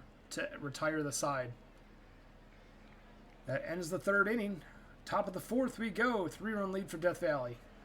McLovin Jr. flies out to center. 1 away. Here's Dustin Becker. The pitch from Votto. Pop fly, shallow, first base side. They will grab it for the out. 2 down. And here's Lansdell. Strike 3 on Lansdell. And she'll head back to the dugout. That retires the side. Vancouver goes down in order. Scorpions lead the Vandals by 3. We head to the bottom of the 4th. Smalls grounds out to start off the bottom half of the inning. Here's Angle. Striking out. It's K number 4 on the day for Thor Lore in as many innings. Here's Literal Flamingo. Striking out. That's 5 Ks for Lore. Death Valley goes down in order. Has Lore settled in after their rocky first couple innings? Rishikesh lines out to left one way. No one on, one out for Stephen Strange. A base hit to right field. Strange is on board with their second double of the day. 2 for 3 for Stephen Strange. Pierre Phillips strikes out on the 1-2 curveball. And now a wild pitch will advance Strange over to third. Von Caliente strikes out, though, to end the inning and the threat. Vandals do not score yet again. They still trail by 3. Mr. starts off the bottom of the 5th with a walk. Takes off for second with a stolen base. Putting themselves into scoring position for Bass Reeves. And a base hit to left will not bring the runner home. Mr. does not seem to have the speed to make it there. So they'll advance over to third with a Reeves single. And now Reeves does have the speed to make it to second for their 60th stolen base of the season. 2 runners in scoring position, no one out. It's Darren Clapp on the mound for Montalban. Base hit for Montalban to left field. Another run comes home. It's 5-1. Now runners at the corners for Lawn Gnomes. Lawn Gnomes going to watch as Montalban steals second. 42 stolen bases for Montalban this season. Base hit over the head of the right fielder by Lawn Gnomes. What is the right fielder doing? Go get the ball. Oh, it's a ground rule double. Okay, never mind. I take it back. Ground rule double for Lawn Gnomes. Scores another couple. Plainview pops out. First out of the inning, finally, after 3 runs score. Giannoulis will be intentionally walked. Haven't seen that too often in the sim. To get to Smalls, who strikes out. They were putting the double play potentially into play. But a strikeout of Smalls and a pop fly by Launch Angle, and they don't need the double play ball anyhow. Top of the 6th, Vandals trail by 6. They need to get their offense going here. They have had a few scoring opportunities, but they have not capitalized on them yet. As Walker flies out to center. Here's McLovin Jr. Ground out to the first baseman, and that retires the side. Still 7-1 Death Valley. We head to the bottom of the 6th. Flamingo, Mistura, and then the top of the order with Reeves. Flamingo 0 for 2 today, but there's their first base hit of the ball game against Darren Clapp. Single to right for Flamingo. Ella Mistura 1 for 1 today. Strikes out on the cutter. There's Bass Reeves, who also strikes out. The first time that they've retired Reeves all ball game. He's been 3 for 3 with 3 RBIs. And Montalban strikes out as well. Darren Clapp allows Flamingo to reach, but then strikes out the side in 3 straight batters. Dustin Becker grounds out to second base to lead off the top of the 7th. Here's Lansdell. Strikeout. Bringing up Rishikesh. Lansdale with the sole RBI for the Vandals lineup so far. Rishikesh lines out to left. It's time for the stretch here in Death Valley as the Vandals feel the pressure closing in. Only 2 innings to go to score 6 runs to tie it. Gnomes, the first out of the inning, a fly out to right. Here's Plainview. Fly out to right as well, back to back. Now Giannoulis No runners on, 2 outs. And a grounder to the first baseman. Very harmless inning for the Scorpions, as Max Velo sends them down in order. Vandals head back to the plate looking for some offense. Zachary Vega III, the new pitcher for Death Valley. Base hit down the line for Steven Strange. Welcome to the ballgame, Vega. Strange with their 3rd hit of the ballgame and their 3rd double, tying the Vancouver Vandals regular season game record with 3 doubles. And that is going to be an error on Montalban, allowing Phillip to reach second base and Strange to advance to 3rd. Everybody's safe. No outs. Base hit for Von Caliente. A run comes home. It's now 7-2. Vandals looking to start their comeback here. They have a run on the board already in the inning, and there's the first out with Danny Berger striking out. Brooks Walker. A base hit just past the diving second baseman. A run comes home to score. 7-3. Von Caliente to second. RBI single for Walker. First and second for McLovin. Base hit over the head of the second baseman. Bases are loaded for Dustin Becker. The tying run at the plate. Line drive to center field. It's caught, but it will be deep enough to score another run at 7-4.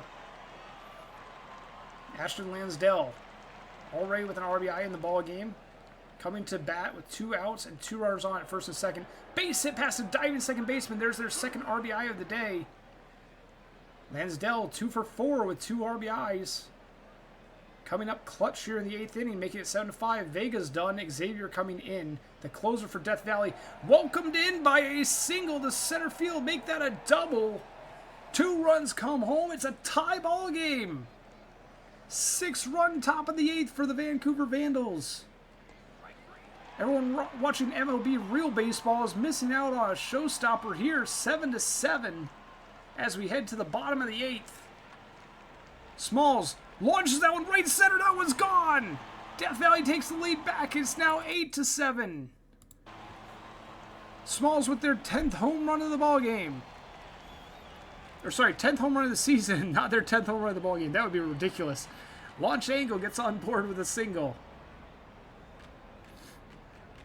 Max Velo was clean through the last inning, but now they're starting to struggle as a home run, single, and now another single. This one coming from Literal Flamingo. 3 straight Scorpions have reached base. And the Vandals might look to their bullpen here before this one gets even further out of hand. No, Velo going to stay in. Mistur misses the bunt, and that was a weird animation for just a missed bunt. They will ground out to the pitcher. 1 down. Bass Reeves with 2 runners in scoring position. Both runners advance. Walked on 4 pitches, bringing Montalban to the plate. 1 out. Bases loaded. Fly ball caught in center field. It's going to be deep enough to bring home another run. 9-7 DVS. Right as the Vandals come back into it with 6 runs, Death Valley adds on 2 more, possibly more if they can continue this. It will be a fly out to end the inning by Gnomes. But a 9-7 lead for Death Valley. Making it even more difficult on the Vandals here. Pierre Phillip lines out to center field. 2 outs left to play with for the Vandals. They need 2 runs just to stay in it. Von Caliente. Line drive left field will be caught. 2 down. Not so much a line drive, but a fly out to the left. Vandals down at a last out. 2 runs needed. Burgers grounds it to third, on to first, in time for the out. Burgers had a rough game, 0 for 5. This game is in the books. Death Valley gets the win 9-7. Vandals tried to make a comeback in the late innings, and they tied the ball game, but unfortunately Death Valley adds on 2 more in the bottom of the 8th to win the ball game. What a show. Wow. 3 RBIs each for Reeves and Gnomes on the side of Death Valley. 2 RBIs for Lansdale and Hrishikesh with 3 hits from Strange and Von Caliente.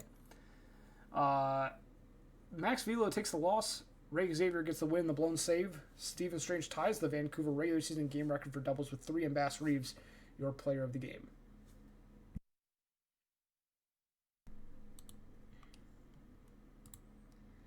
All right, box scores around the rest of the major leagues, and then we'll be done. Cancun Toros defeat the Aviators 9-6. 3 RBIs on 2 hits for Sterling, 3 hits for Brolina, 2 hits, 2 RBIs for Ohi Cow. On the side of Outer Banks, 3 hits, 3 RBIs for a starting pitcher.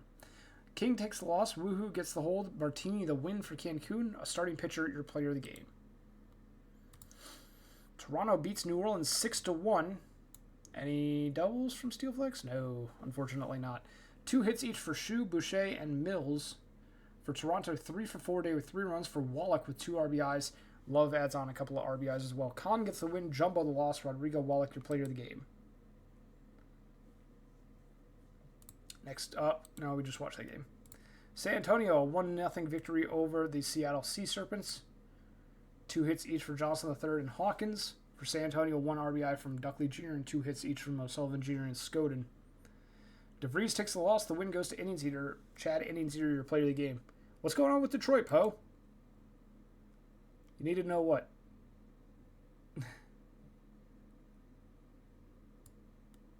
Check Detroit.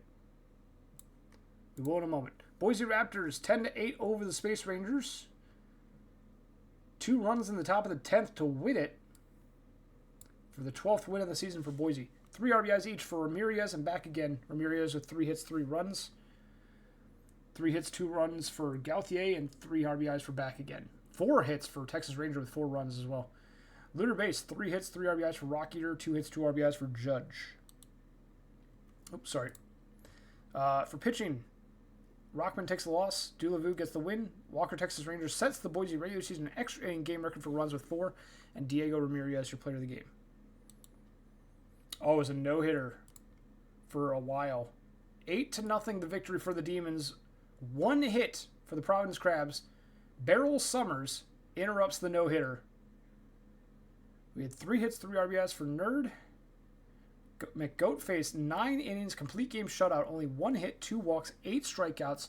Player of the game, stellar performance by McGoatface. We got to find out when that hit was, right? Let's find out. Top of the 9th, 8.1. Yeah, 8.1 innings of no-hit ball, and then a single by Beryl Summers breaks it up. Very, very close for McGoatface. New York defeats the Apex 5-1. The sole RBI from the Apex coming from Leon Rosenthal. New York gets 2 from Teggy. And then 2 hits, 1 RBI from Shadow. Smidius gets the loss. Adkins gets the win. Improves to 10-0 for New York. Only 1 earned run over 6 innings pitched. They'll be your player of the game. And last but not least, the Buffalo Surge defeat the Stars 8-5. We have a 2-hit, 1 RBI day for Levine for the Stars. For the Surge, 2 hits, 2 RBIs for Mio, 2 hits, 3 RBIs for Kelly. Swishman gets the win, improves to 11-2. The save to Khan and the loss to Peace. Kerry Kelly, your player of the game for this one. And as mentioned before, no games in the minor leagues, so that finishes up our scheduled broadcast for today. We'll save and we will start the upload.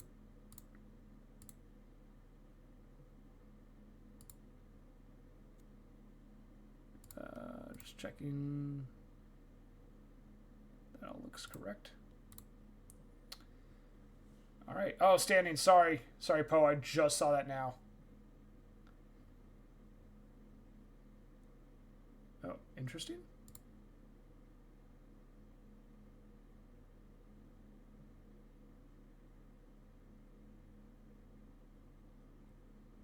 I feel like I've seen that before in 23, and it actually doesn't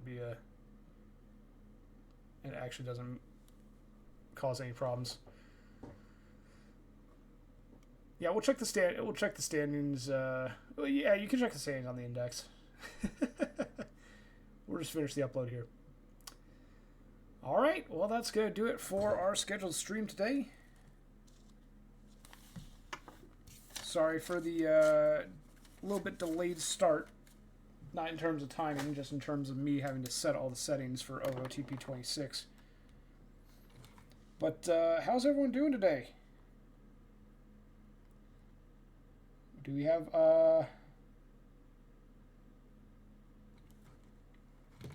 everyone having a good week? Any recent songs that people have been interested in?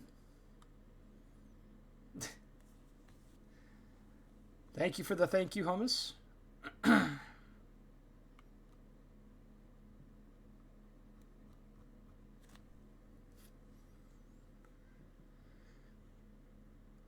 New Alter Bridge song tomorrow. Hummus stinks, great song. Is that another? Is Hum Stinks another song that was AI generated?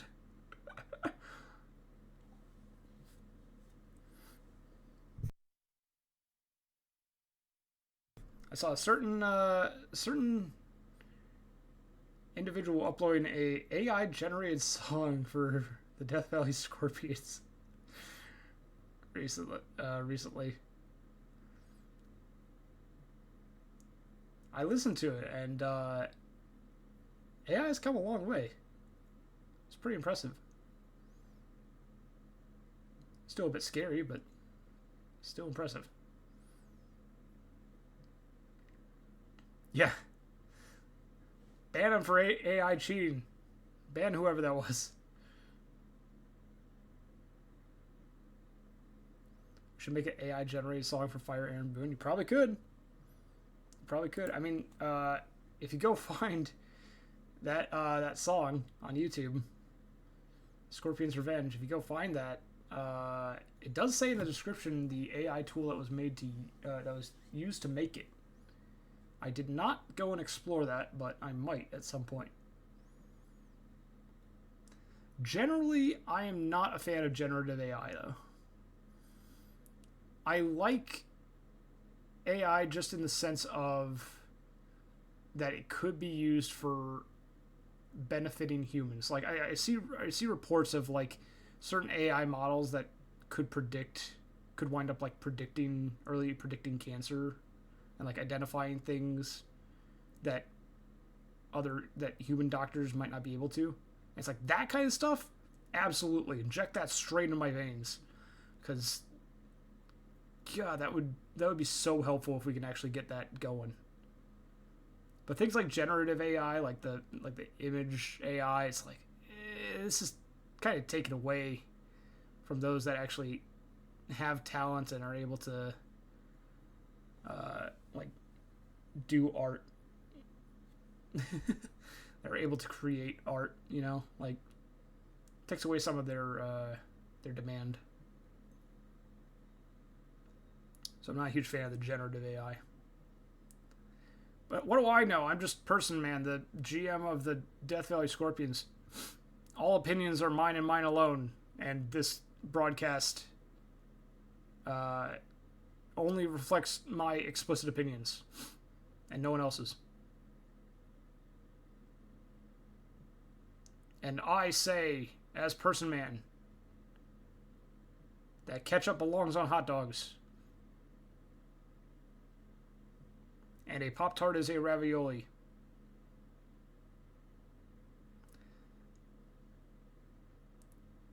Let that be known, for I am Person Man. It says so in the bottom left corner of your screen. You can see it.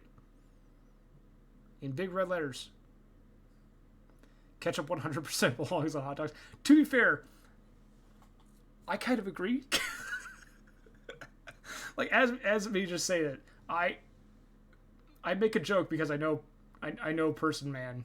And I know Person Man would probably be angry about ketchup on hot dogs. But I like ketchup on hot dogs. like I am me, AJay887.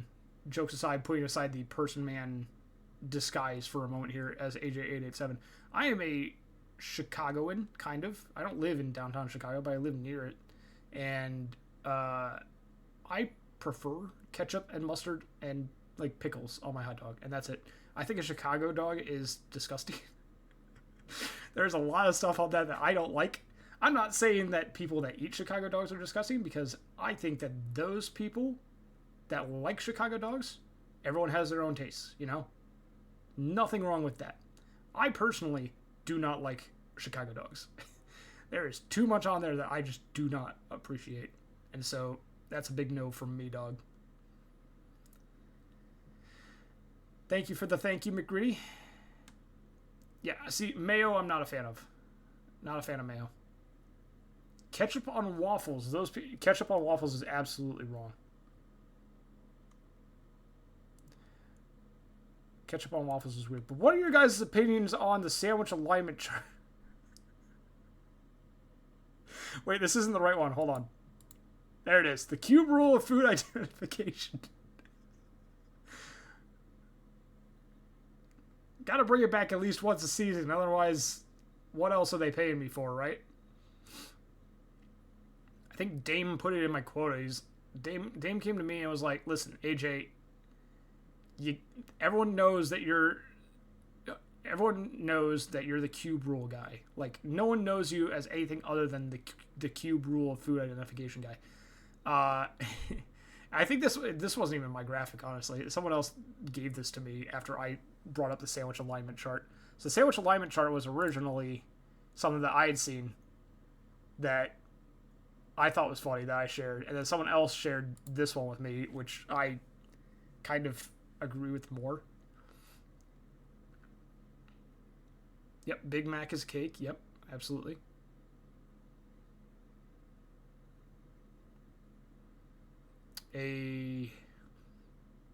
Where would a burrito fit on this? I feel like it would be sushi, but like the end is also closed, right?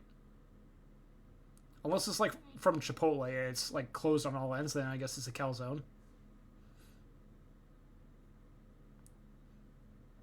But like I'm thinking of like a burrito where it's like open on one end. I don't think it really fits anything. I guess quiche, maybe? Because you don't really see the other end, the bottom of quiche. I assume there's a bottom. A bacon double cheeseburger with grilled cheese sandwiches as buns is technically cake. I think that's classified as an abomination, actually. I think that's classified as a heart attack. No, I don't think it really does fall apart, Poe. I think this is a pretty accurate cube rule here. I think this is a pretty accurate rule of identification. I don't think there's anything wrong with it. I don't think anything's falling apart.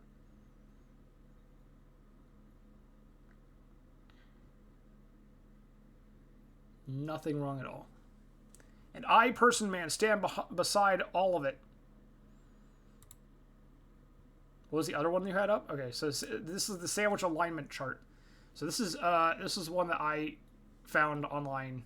I did not make this, but it was the one that I initially agreed with, where it came across the question of, is a hot dog a sandwich? That's the initial question.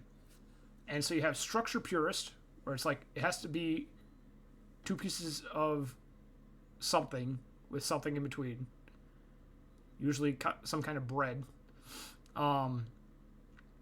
Structure neutral, where it doesn't have to be, the two pieces don't have to be separated necessarily. And then structure rebel, where it's like anything surrounded by a bread-like thing. And then you have ingredient purist, you have ingredient neutral, and you have ingredient rebel, where the ingredients of the sandwich, like if it's generally meats, cheeses, and veggies, that would be ingredient purist. If it's like a little more savory, wider variety of savory ingredients, then you got ingredient neutral. And if it's literally anything, then you've got ingredient rebel. I love the descriptor for a Pop-Tart as a sandwich, which is just radical sandwich anarchy. I love that description.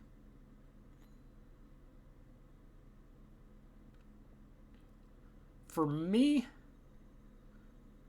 I think I'm probably in agreement with the hardline traditionalists, the structural purist ingredient neutral, and the structural neutral ingredient purist. I think those three I agree with. I'm not sure I agree with the hot dog as a sandwich, because generally I feel like it should be two pieces of bread, but I really can't deny that a sub is a sandwich. Anyway, that's the end of the file. Hold on, let me do the other part here. There we go. Second part of the upload commencing.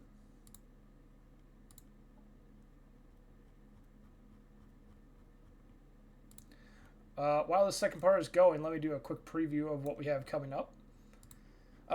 Big thank you to the stats team, especially the two that did the stats for for me tonight. Who was it? Shire May was one, and then was it Punk? Yes. Shire May and Punk, thank you very much. Stats team in general, thank you. Thank you, McGree, for modding tonight. Thank you, chat, for making it to this point with me. Quick preview of stuff coming up. We have tomorrow, Don Marcus will be taking you through Week 3, Day 2 at 7 p.m. Eastern Time.